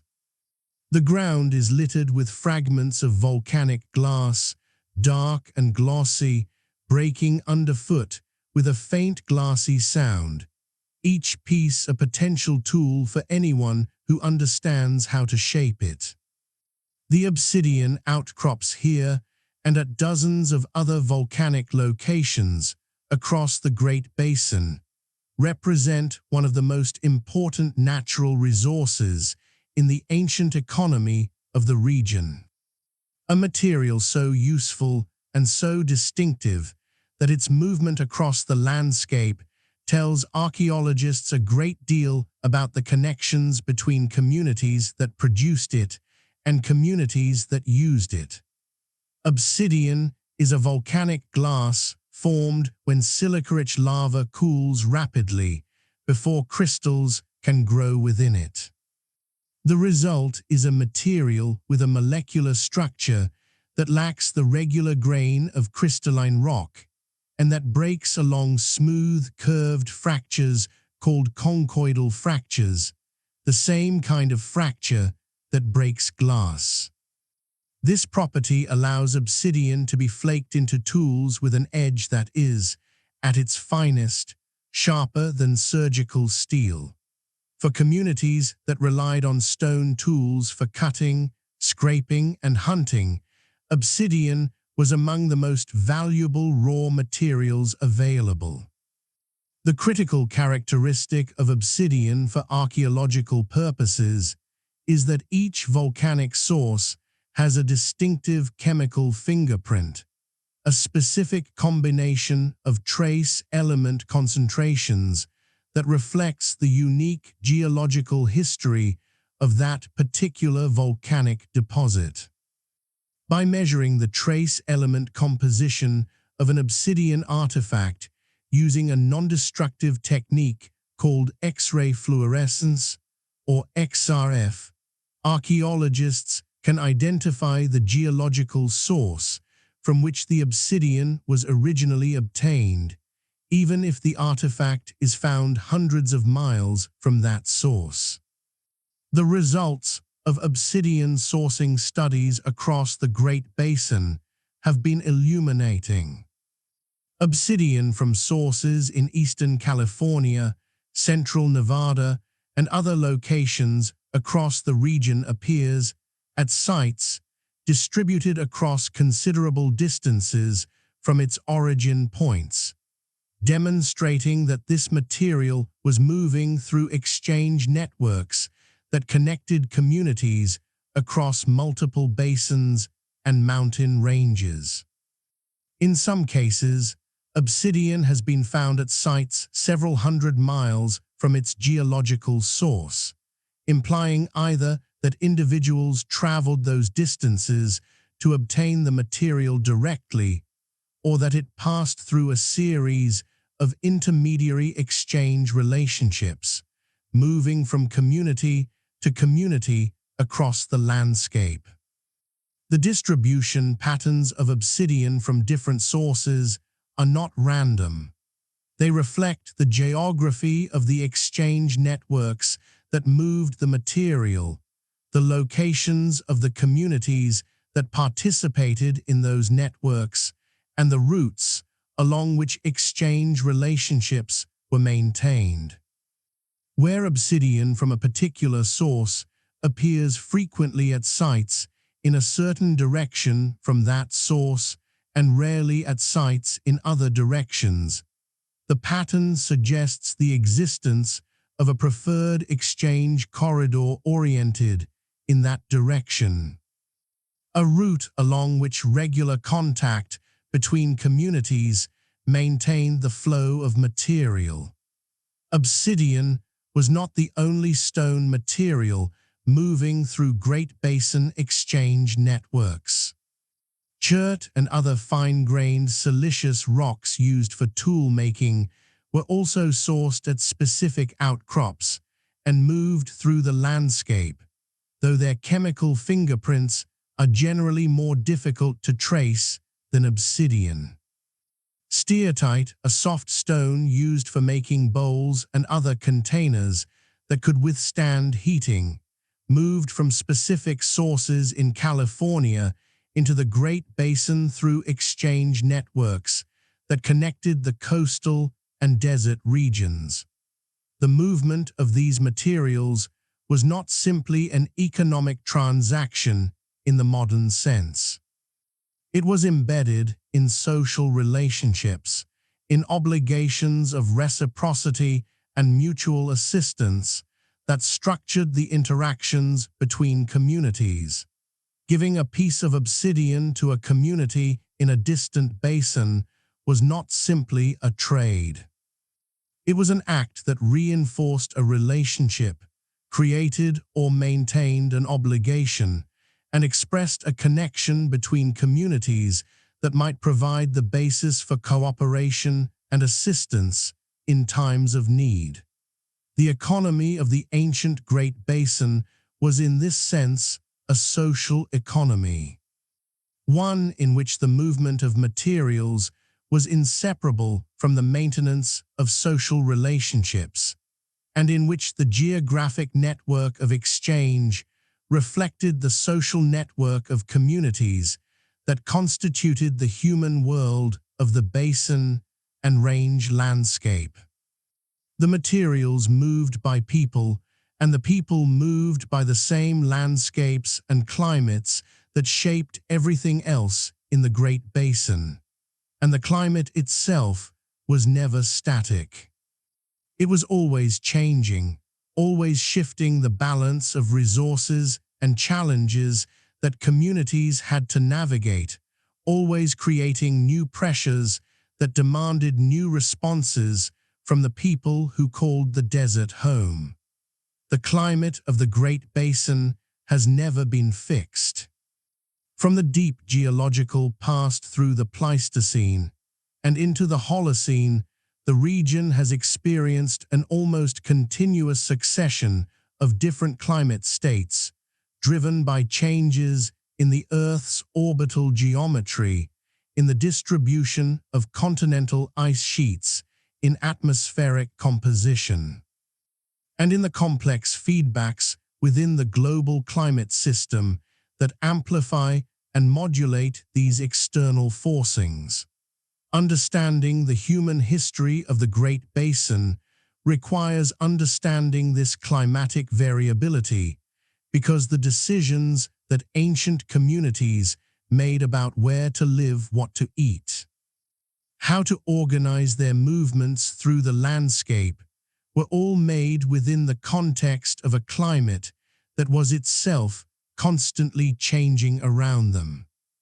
The transition from the Pleistocene to the Holocene, which occurred roughly 11,000 to 10,000 years ago, was among the most significant climate shifts in the recent geological history of the Great Basin. As global temperatures rose and the continental ice sheets retreated northward, the atmospheric circulation patterns that had directed greater precipitation into the Great Basin during the Ice Age shifted as well. The result was a gradual but significant reduction in precipitation across the region and an increase in temperatures.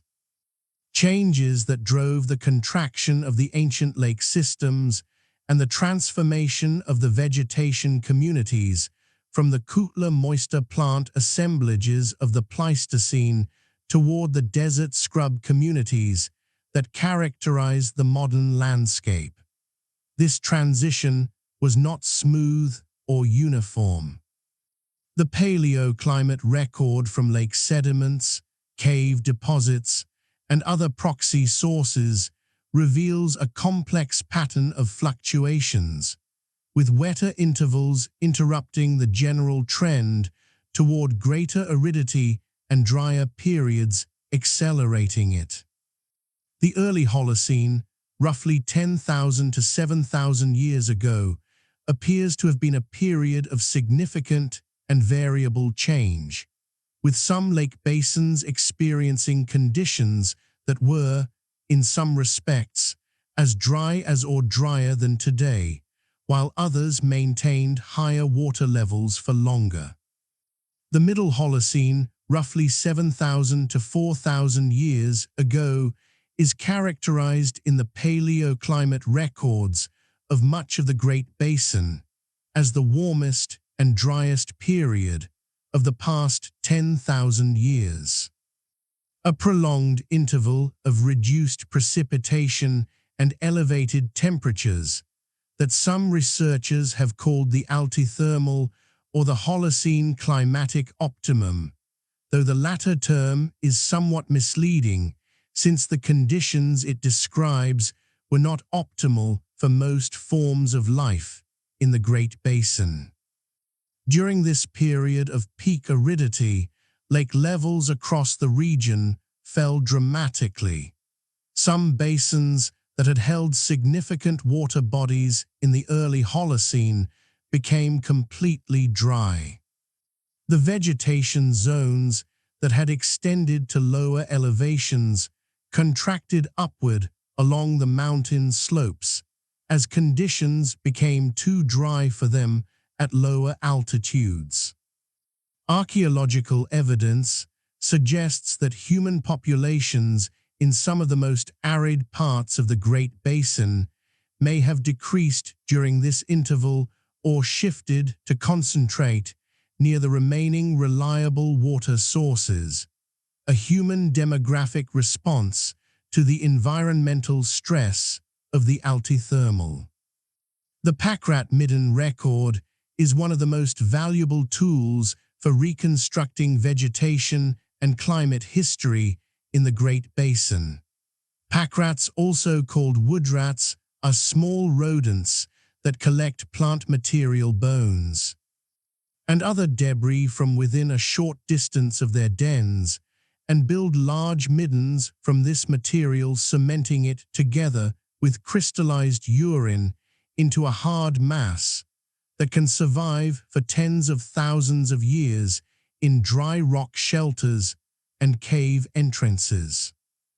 By identifying the plant species preserved in Pakrat middens of known age, researchers can reconstruct the vegetation that was growing near the midden site at the time of its construction. And through this vegetation record, they can infer the climate conditions that supported that vegetation. Pakrat midden records from across the Great Basin have revealed the history of vegetation change over the past 40,000 years or more, showing in remarkable detail the advance and retreat of woodland, shrub, and desert plant communities in response to the climate changes of the late Pleistocene and Holocene. The transition from pinyon juniper woodland at lower elevations during the wetter glacial periods to the desert scrub of the modern landscape is clearly visible in the midden record from multiple locations across the region, as is the variability within that transition. The climate changes recorded in these multiple independent lines of evidence were not abstractions. They were lived realities for the communities inhabiting the Great Basin across these millennia, shaping the resources available to them, the water sources they could rely upon, and the range of strategies that could sustain their communities through the variability that the desert climate imposed. There is something quietly melancholic about standing at the edge of the Bonneville salt flats on a still evening and knowing what this landscape once held. The vast white expanse stretching away in every direction was, not so long ago in geological terms, the floor of a lake so large that the mountains rising from the far shore would have been barely visible from the center of the water. The same air that now carries only the faint smell of salt and dry rock once carried the sound of waves. The same ground that now cracks under your feet in a pattern of polygonal salt crystals once lay under hundreds of feet of cold, fresh water. The disappearance of Lake Bonneville and Lake Lahontan was not a single event. It was a process drawn out across thousands of years, driven by the gradual shift of the regional climate toward greater aridity that followed the end of the last ice age. The lakes did not drain catastrophically like water from a bathtub, though in the case of Lake Bonneville, the catastrophic overflow event at Red Rock Pass did cause a rapid and significant drop in lake level. Mostly, the lakes shrank slowly, their margins retreating year by year as evaporation exceeded the inflow from rivers and rainfall, their water gradually concentrating the dissolved minerals that had been accumulating in solution throughout the lake's existence. The ecological transformation that accompanied the shrinking of the ancient lakes was profound. The extensive wetland habitats at the lake margins, where waterfowl had nested and fish had moved through shallow water rich in aquatic vegetation, shrank as the lake edge retreated. The rivers that had carried fresh water into the lakes became shorter as the lake levels dropped below the mouths of their tributary canyons, and in some cases, the rivers themselves shrank or disappeared as the precipitation that had fed them declined with the changing climate. The human communities living around the ancient lakes would have experienced these changes across many generations, each generation inheriting a landscape slightly drier and slightly less productive than the one their grandparents had known. The oral traditions that preserved knowledge of the landscape and its resources would have needed to be continuously updated to reflect the changing conditions, encoding the memory of springs that had dried up, of lake margins that had retreated, of plant communities that had shifted to higher elevations as the valley floors became too dry to support them. Archaeologically, the transition from the wetter Pleistocene environment to the drier Holocene is visible in changes in the artifact assemblages from sites around the ancient lake basins, in changes in the species represented in the faunal remains from excavated deposits, and in the distribution of sites across the landscape. As the wetland resources that had supported communities near the ancient lake shores became scarcer, people adjusted their seasonal rounds and their resource strategies to make greater use of the plant and animal resources of the upland environments that remained more productive under the drier conditions. The Great Salt Lake, the largest remnant of ancient Lake Bonneville, has its own contemporary story of shrinking that echoes the ancient one in troubling ways. The lake has been declining significantly in recent decades, driven by a combination of reduced precipitation, increased temperatures, and heavy diversion of its tributary rivers for agriculture and municipal use. Its surface area has decreased by roughly half from its recent historical high, and its salinity has increased as the water volume has declined, stressing the brine shrimp and brine fly populations that form the base of the food chain, supporting millions of migratory birds that depend on the lake each year.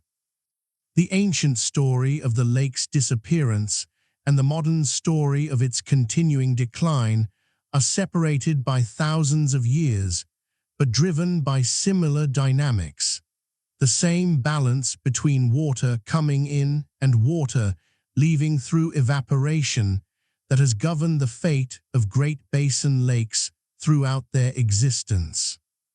The difference is that today, human decisions about water use have become a significant factor in that balance, adding a variable that the ancient climate alone did not have to contend with. The Great Basin that exists today is not a uniform desert. It is a mosaic. Drive across it carefully and you notice this. Vast stretches of sagebrush-covered valley floor interrupted by the pale shimmer of a dry lake bed.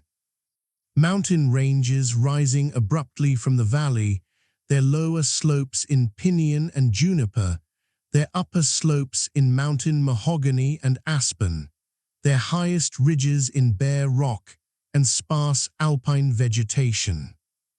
Narrow green ribbons of riparian vegetation tracing the courses of the few permanent streams, bright against the surrounding gray-green of the desert scrub. Springs emerging from the bases of mountain ranges, each one creating its own small oasis, a patch of wetland vegetation, a cluster of cottonwood trees, a concentration of wildlife in an otherwise dry landscape. These spring-fed oases are not simply ecological curiosities. They are expressions of the same underground water system that shaped the region's human history for thousands of years. The same groundwater that ancient communities depended upon and whose locations they knew with the precision that survival demanded. The modern ecological communities of the Great Basin evolved in response to the progressive drying of the landscape that followed the retreat of the Pleistocene lakes. As the ancient wetland habitats shrank and the valley floors dried, the species that had depended on moist conditions either retreated to the remaining springs and streams or went locally extinct. The species that survived and expanded to dominate the modern landscape were those adapted to the aridity that became the defining characteristic of the Great Basin ecosystem. The sagebrush that covers so much of the Great Basin Valley floor today is one of the most remarkable plants in North America in its ability to extract water from dry soil and survive the temperature extremes of the desert basin environment. Its deep root systems reach far down into the soil to access water that shallower-rooted plants cannot reach. Its small, silver-green leaves minimize water loss through transpiration. Its aromatic oils, the source of the distinctive smell that fills the desert air after rain, may help protect it from herbivory and from competing plants. The Great Basin sagebrush ecosystem supports a community of animals, including the sage grouse, the pronghorn, and numerous small mammals that have evolved alongside it over the thousands of years of its dominance. The pinyon juniper woodlands that cover the mid-elevation slopes of the Great Basin ranges represent a second major ecological community of the post-Pleistocene landscape. These woodlands, which expanded to their current extent following the retreat of the ancient lakes and the drying of the climate, provide the pine nuts that were among the most important plant foods for indigenous communities across the region, a resource that the landscape continued to offer even as the wetland resources of the ancient lake margins disappeared. The surviving wetlands of the Great Basin, concentrated around the remaining lakes and the spring systems that maintain perennial water in isolated locations, continue to support biological communities of extraordinary richness relative to the surrounding desert. The marshes of the Carson sink the Humboldt Sink, and the other low-lying wetland areas of western Nevada provide critical habitat for millions of migratory birds traveling the Pacific Flyway each year, following routes that their ancestors established long before the ancient lakes that once filled those basins had finished their long retreat. The desert after the water is not a diminished landscape. It is a transformed one, and its transformation has not ended. The communities of organisms that inhabit the modern Great Basin continue to respond to the ongoing changes in climate and water availability that have driven the region's ecological history since the retreat of the ice. And the human communities that have lived within it have continued through all of these changes to maintain their relationships with the landscape, adapting their practices to the resources available while preserving the knowledge of what came before. The first people from outside the indigenous world to traverse the Great Basin entered a landscape that was already deeply mapped, already thoroughly known, and already organized by thousands of years of human geography. They simply did not know it. The arrival of Euro-American explorers in the Great Basin in the early 19th century represents a particular kind of encounter between different systems of geographic knowledge, one carried in documents and maps, and the traditions of Western scientific exploration, and one carried in the minds of indigenous communities who had known every spring, every pass, and every seasonal resource location in the region for generations. The earliest Euro-American explorers to enter the Great Basin came primarily from two directions. Spanish missionaries and soldiers had been operating in California and the Southwest since the 18th century, and occasional expeditions had pushed toward the edges of the Basin region. Fur trappers from the Rocky Mountain trade, moving westward from the established fur trade routes of the Rockies and the Snake River country, began entering the northern portions of the Great Basin in the 1820s. Peter Skeeney Ogden, a fur trader working for the Hudson's Bay Company, led expeditions into the Great Basin in the 1820s that reached the Humboldt River and explored significant portions of what is now Nevada. Jedediah Smith, one of the most remarkable American explorers of the era, crossed portions of the Great Basin in the same period, traveling routes that indigenous guides helped to make possible, though the accounts of these expeditions rarely acknowledged the depth of geographic knowledge that their native guides contributed. The Humboldt River, which drains much of northern Nevada before losing itself in the Humboldt Sink without ever reaching the sea, became the primary travel corridor across the Great Basin for the overland emigrant routes that developed in the 1840s.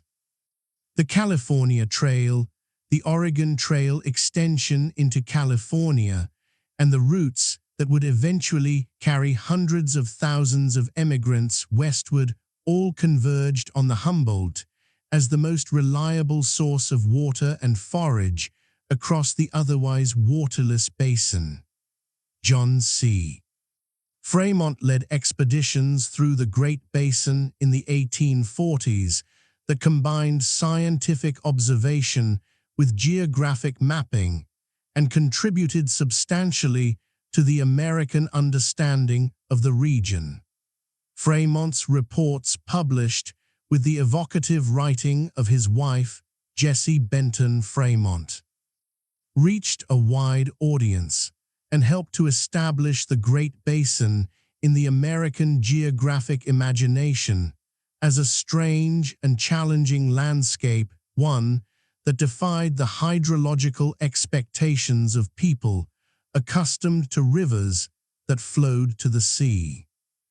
It was Fremont who gave the Great Basin its name, recognizing the enclosed drainage characteristic that distinguished it from the surrounding regions and that explained the unusual behavior of its rivers and lakes. The name captured something genuinely important about the landscape's hydrology, and it has stuck. But the maps that these explorers produced described only the surface of the landscape. They could show the mountains and the valleys and the course of the Humboldt River. They could note the locations of springs and the elevations of mountain passes. What they could not show was the deep time of the landscape, the ancient lake beds beneath the salt flats, the archaeological deposits in the caves, the groundwater moving through the limestone of the mountain ranges, the ecological history preserved in the sediments of dry lake beds. Reading that deeper map required a different kind of science, one that would take another century to develop the tools necessary to do it properly. The landscape of the Great Basin has been studied scientifically for more than a century and a half, and the picture of its history that has emerged from that sustained inquiry is dramatically richer and more precise than anything the first explorers could have imagined. The tools and methods that modern researchers bring to the study of the Great Basin have transformed what can be known about its past. Some of these methods would have been recognizable in principle to 19th century scientists, even if the instruments themselves would have seemed extraordinary. Others involve technologies that did not exist until the late 20th century and that have opened entirely new windows onto the region's environmental and human history. Radiocarbon dating, developed in the late 1940s by Willard Libby at the University of Chicago, was among the most transformative methodological advances in the history of Great Basin archaeology.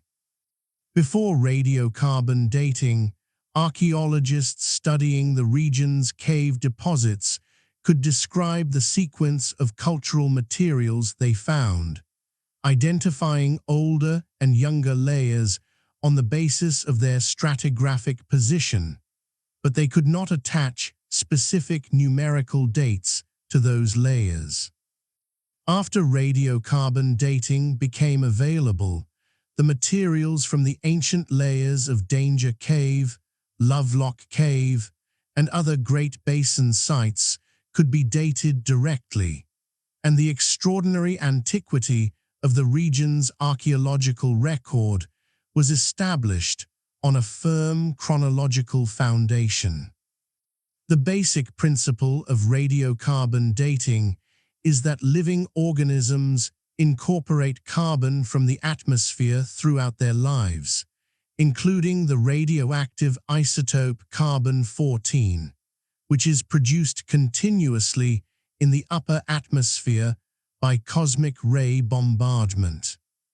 When an organism dies, it stops incorporating new carbon, and the carbon-14 already present in its tissues begins to decay at a known rate, with a half-life of approximately 5,730 years. By measuring the remaining concentration of carbon-14 in an ancient organic material, researchers can calculate how long ago the organism died, and therefore how old the material is. Accelerator mass spectrometry, or AMS, dating has refined the technique further, allowing much smaller samples to be dated with greater precision than earlier methods required. A fragment of ancient basketry or a seed from a hearth can now be dated with the same accuracy that previously required much larger samples, making it possible to date individual artifacts and food remains from archaeological contexts that might yield only tiny quantities of organic material. Paleoclimate reconstruction in the Great Basin draws on a remarkable variety of evidence types, each one sensitive to different aspects of the ancient environment and together providing a multidimensional picture of past climate change. Lake sediment cores yield records of changing lake levels, water chemistry, and biological communities encoded in the sediment layers and their chemical and biological content. Packrat middens preserve the plant communities of specific localities across tens of thousands of years. Tree rings from ancient bristlecone pines, some of which have been growing in the Great Basin ranges for thousands of years, record the annual variability of temperature and precipitation with a resolution that no other proxy source can match. Stable isotope analysis applied to cave deposits, lake sediments, animal bones, and ancient plant materials provides additional dimensions of information about past environments. The ratio of oxygen isotopes in calcium carbonate deposited in ancient lake beds or in cave formations reflects the temperature at which the carbonate precipitated and the isotopic composition of the water it formed from, which in turn reflects the source and history of that water and the climate conditions under which it fell as precipitation. Geographic Information Systems, or GIS technology, has transformed the spatial analysis of archaeological and environmental data in the Great Basin and elsewhere. By integrating site locations, topographic data, vegetation maps, water source locations, and other geographic information into digital map systems, researchers can analyze the spatial patterns in the archaeological record in ways that reveal the geographic logic of ancient settlement and movement. Questions about the relationship between site locations and water sources, between obsidian quarries and the distribution of obsidian artifacts, between ancient shoreline elevations and the locations of archaeological sites near ancient lake margins, can be addressed systematically using GIS tools in ways that were not possible with paper maps. Remote sensing, using satellite imagery and airborne sensors, has made it possible to identify and map archaeological sites and geological features across large areas of the Great Basin without the need for ground survey of every location. Certain types of archaeological features, including large lithic scatters and ancient hearths, create subtle differences in soil chemistry or surface texture that are detectable in high-resolution satellite imagery. Ancient shoreline terraces, buried drainage channels, and other geological features are often more clearly visible in the spatial patterns of satellite imagery than they are on the ground. The application of all of these methods, individually and in combination, has produced a picture of the Great Basin's environmental and human history that is more detailed and more firmly grounded in evidence than any previous generation of researchers could have assembled. But it has also revealed, with increasing clarity, just how much remains to be understood.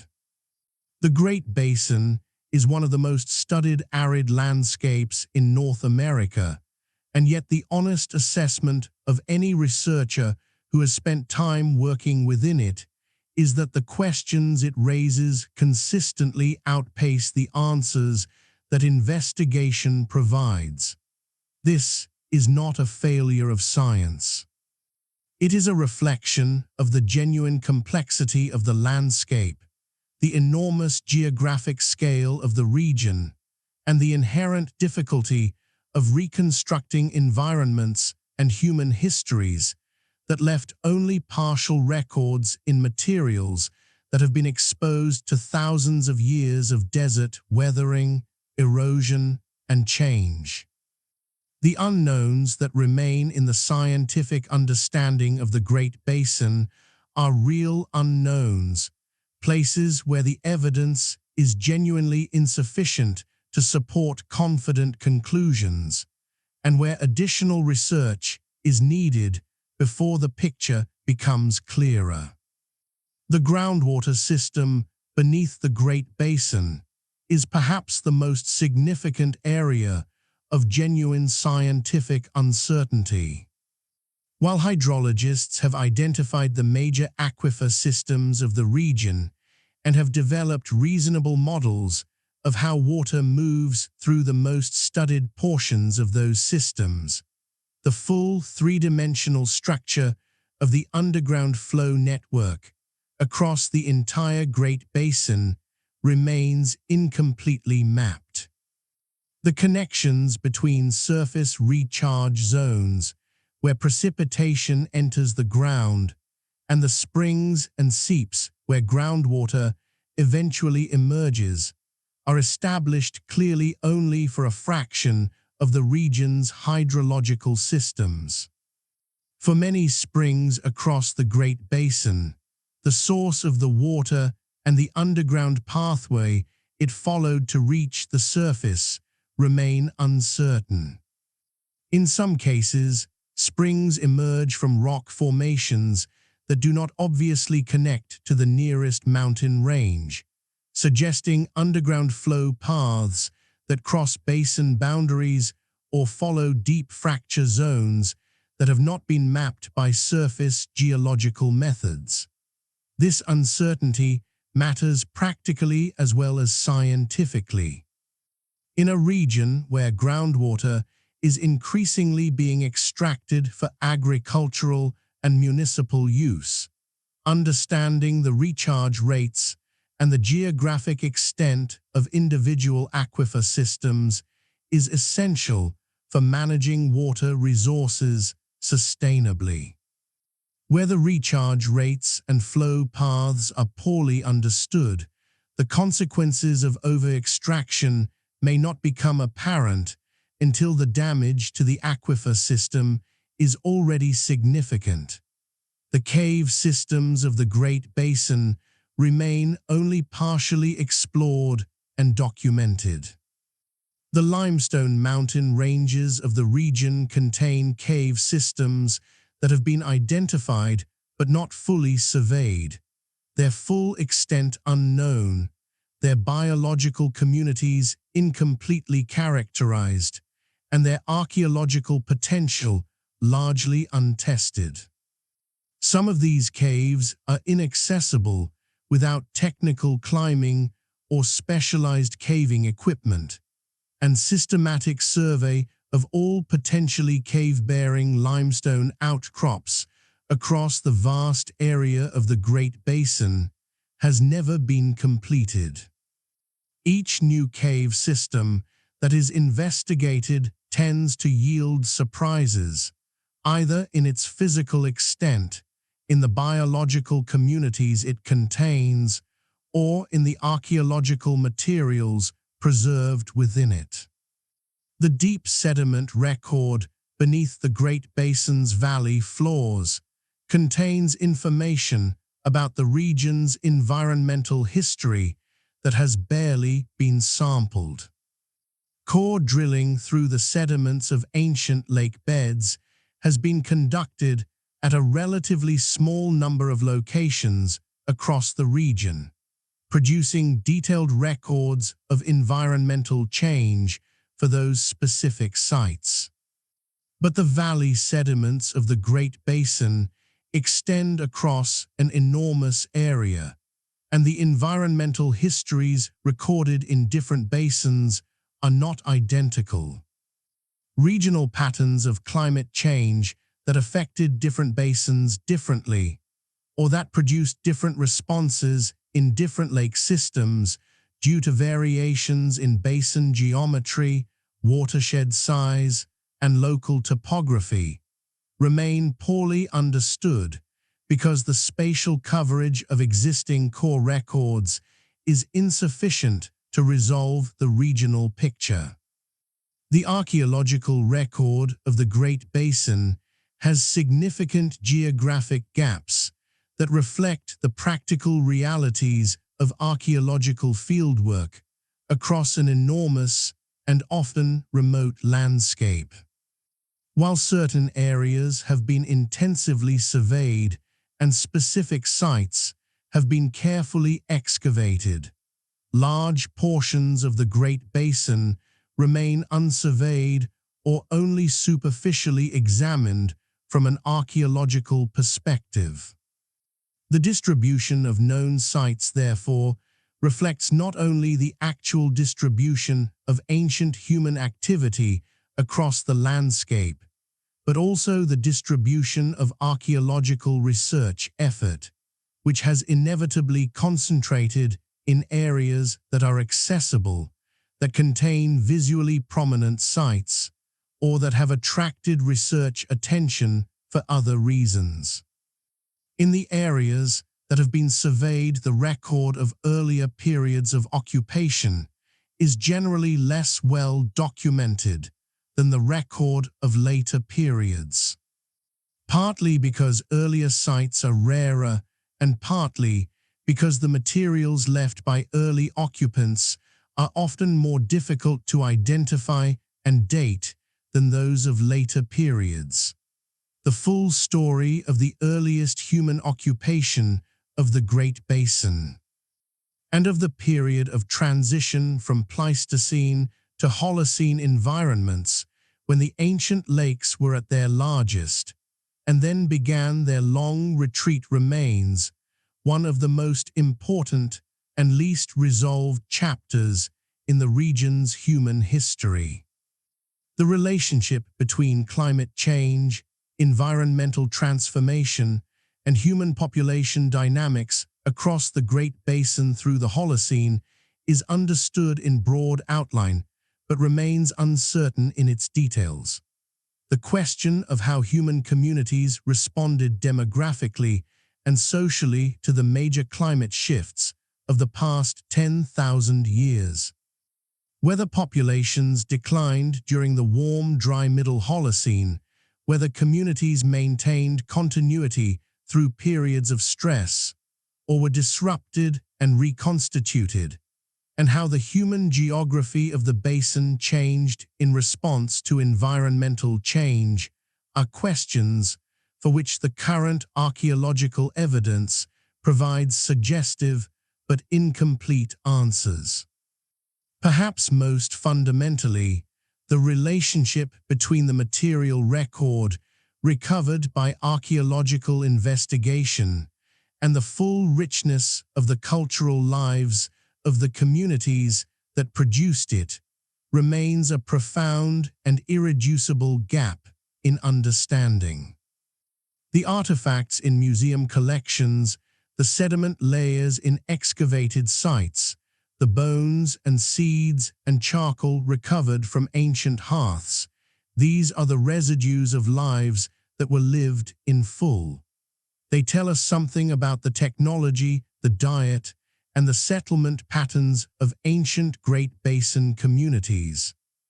But they tell us very little directly about the social relationships, the ceremonial practices, the oral traditions, the emotional lives, and the systems of meaning and value that were equally essential parts of those lives.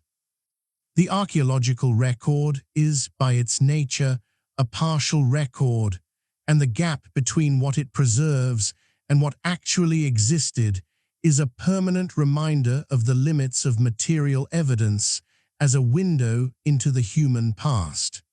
The living cultural traditions of the indigenous communities of the Great Basin. The Western Shoshone, the Northern Paiute, the Southern Paiute, the Goshute, the Ute, and others carry knowledge of the landscape and its human history that complements, and in important ways, exceeds what the archaeological and geological record alone can provide. The systematic incorporation of indigenous knowledge and perspective into the scientific study of the Great Basin is not simply a matter of ethical responsibility, though it is that.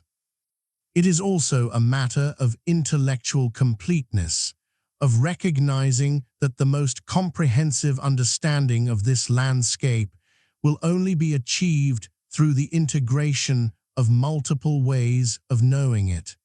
The Great Basin is not mysterious because everything beneath it is hidden.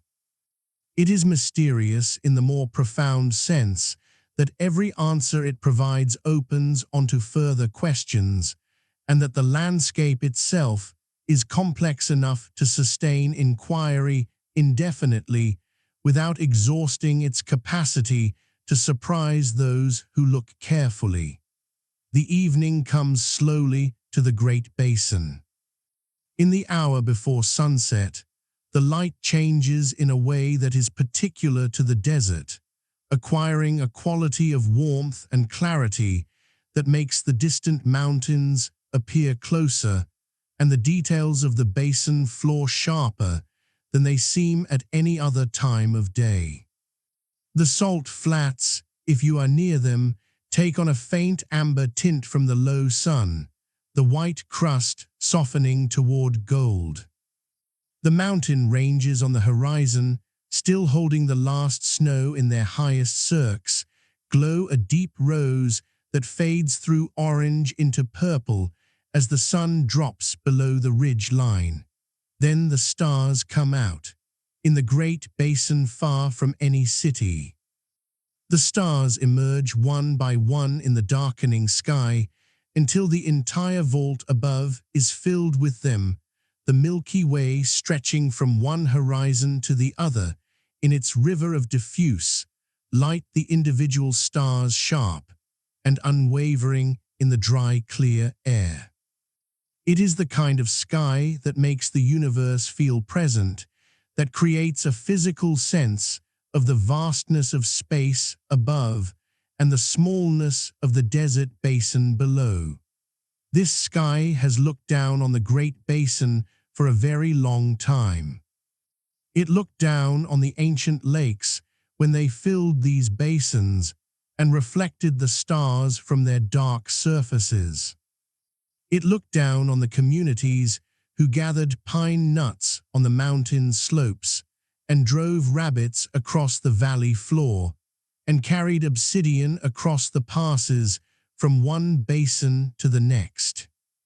It looked down on the rock shelters where families slept through the cold nights of winter, the dry air preserving the warmth of their fires long enough to carry them through until morning. It looked down on the shorelines as they retreated across the drying lake beds, marking in stone the history of water that the sky itself was gradually withdrawing from the landscape. Beneath that sky, the Great Basin holds its layers of memory in forms that require patience and knowledge to read. The ancient shorelines are still there, carved into the mountain slopes at the elevations that the ancient lakes once reached, as legible to a trained eye as any written text. They record the presence of water that covered these basins during a climate that no longer exists, a climate that sustained lakes of such size that their complete disappearance seems, from our current vantage point, almost impossible. But the shorelines confirm that it happened, and the sediment record beneath the salt flats confirms the details of how it happened, and the packrat middens in the limestone outcroppings confirm what the vegetation looked like as the lakes retreated and the desert communities advanced across the drying land.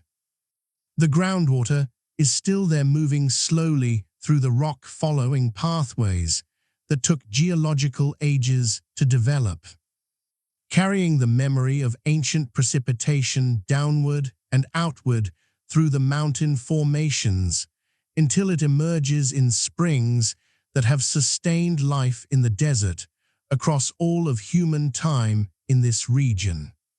The springs whose water feeds the narrow ribbon of willows in a canyon bottom, or creates the small marsh where ducks gather in a dry valley, are expressions of that ancient and continuing movement of water through the landscape.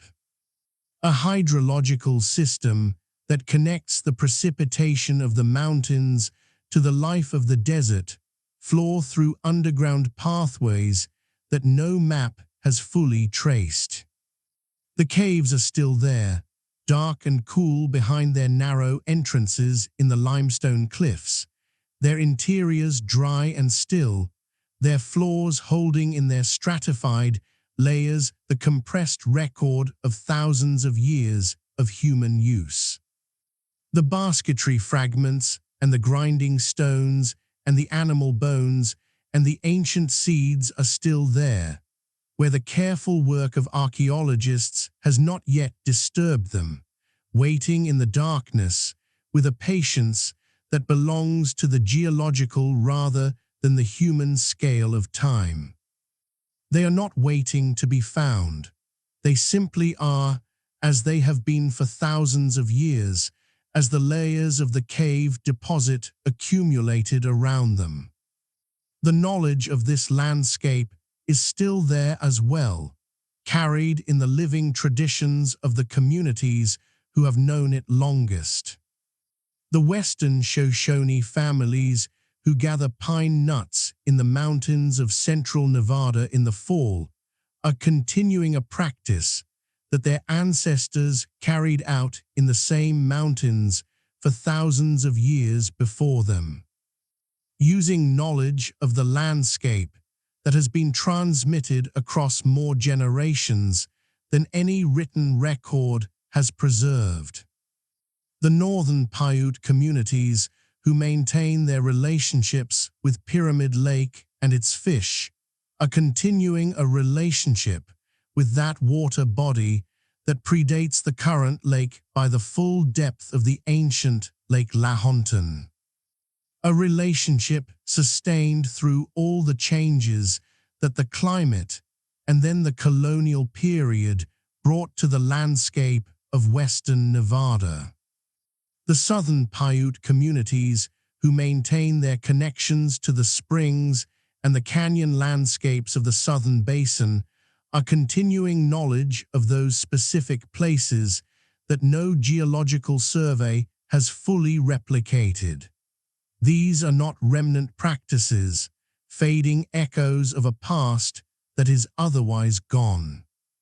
They are living expressions of a relationship with a specific landscape that has proven more durable than anything else in the Great Basin's human history, more durable than the ancient lakes, more durable than the Pleistocene fauna, more durable than the successive waves of outside interest that have moved through the region from the first Euro-American explorers to the modern scientific investigations that continue today. What really lies beneath the Great Basin?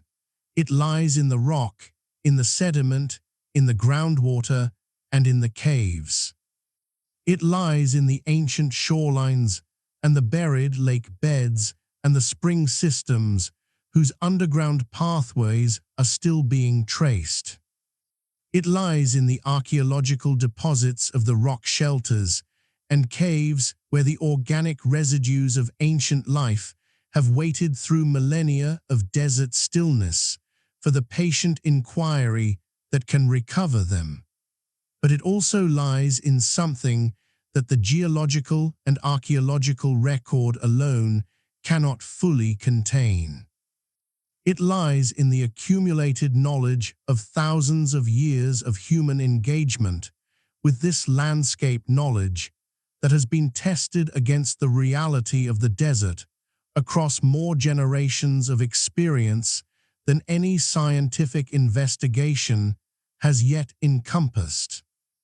Knowledge that is still being maintained and transmitted and applied by the communities whose ancestors built it, knowledge of the springs and the passes and the seasonal resources and the routes between them that constitute the deep human geography of the Basin and Range country. The desert remembers everything. Not in the way that archives remember, with documents and dates and names, but in the way that landscapes remember in the physical traces left by the processes and the lives that have moved through them, in the slow persistence of stone and water and the patient accumulation of sediment. In the continuing flow of springs that have sustained life through every climate the Great Basin has experienced across the span of human presence here. The salt is still white in the evening light. The mountains are still rising sharply from the valley floor. The stars are still filling the sky above the basin with their ancient and indifferent light. The groundwater is still moving through the limestone of the ranges, following its underground pathways toward the springs that mark its emergence back into the world of light. And somewhere in the stillness of a limestone cave, in the dry and patient dark, the layers of the ancient deposit hold their quiet record of lives that were lived fully in this landscape, across a span of time that the modern world has barely begun to understand. The desert is not empty, it never was. It is layered with time, written in stone and water, and the fragile organic traces of human lives. It holds within its rocks and sediments and cave deposits and ancient shorelines a record of environmental change and human adaptation that reaches back to the edge of the modern climate system and beyond. Into the deep geological past, where the mountains themselves were still being lifted from the valley floors by the slow forces of the earth. To stand in the Great Basin on a quiet night beneath a sky full of stars, with the smell of sage in the dry air and the silence of the desert all around, is to stand in a landscape that has been holding its history patiently for a very long time, not hiding it, simply waiting for the attention and the understanding that would eventually allow it to be read. Tonight, we have followed that history as far as the evidence and the evening will carry us, down through the geological record of vanished lakes and ancient climates, into the caves and underground spaces where water still moves through the rock in pathways that no map has fully traced, through the material evidence of thousands of years of human life in one of North America's most demanding and most revealing landscapes, and into the living traditions that continue to carry the deepest knowledge of this place forward through time. Rest now in the quiet of the desert night. Let the stars move slowly overhead. Let the ancient shorelines hold their lines in the mountain slopes. Let the groundwater continue its slow and patient journey through the rock. Let the caves hold their silence in the limestone dark. The Great Basin has been keeping its record for a very long time. It will keep it still through the night and into whatever morning follows, patient and layered and full, in the way that only landscapes shaped by deep time can be full. The desert remembers, and tonight so do we. This has been what really lies beneath the Great Basin. America's Hidden Desert World, a History Sleepy Time documentary. Thank you for spending this time moving slowly through the geology, the ancient water, the archaeology, the indigenous history, and the hidden landscapes of the Great Basin. If this documentary brought you calm and curiosity, Consider subscribing to History Sleepy Time, where quiet journeys through America's forgotten landscapes are always waiting. Good night.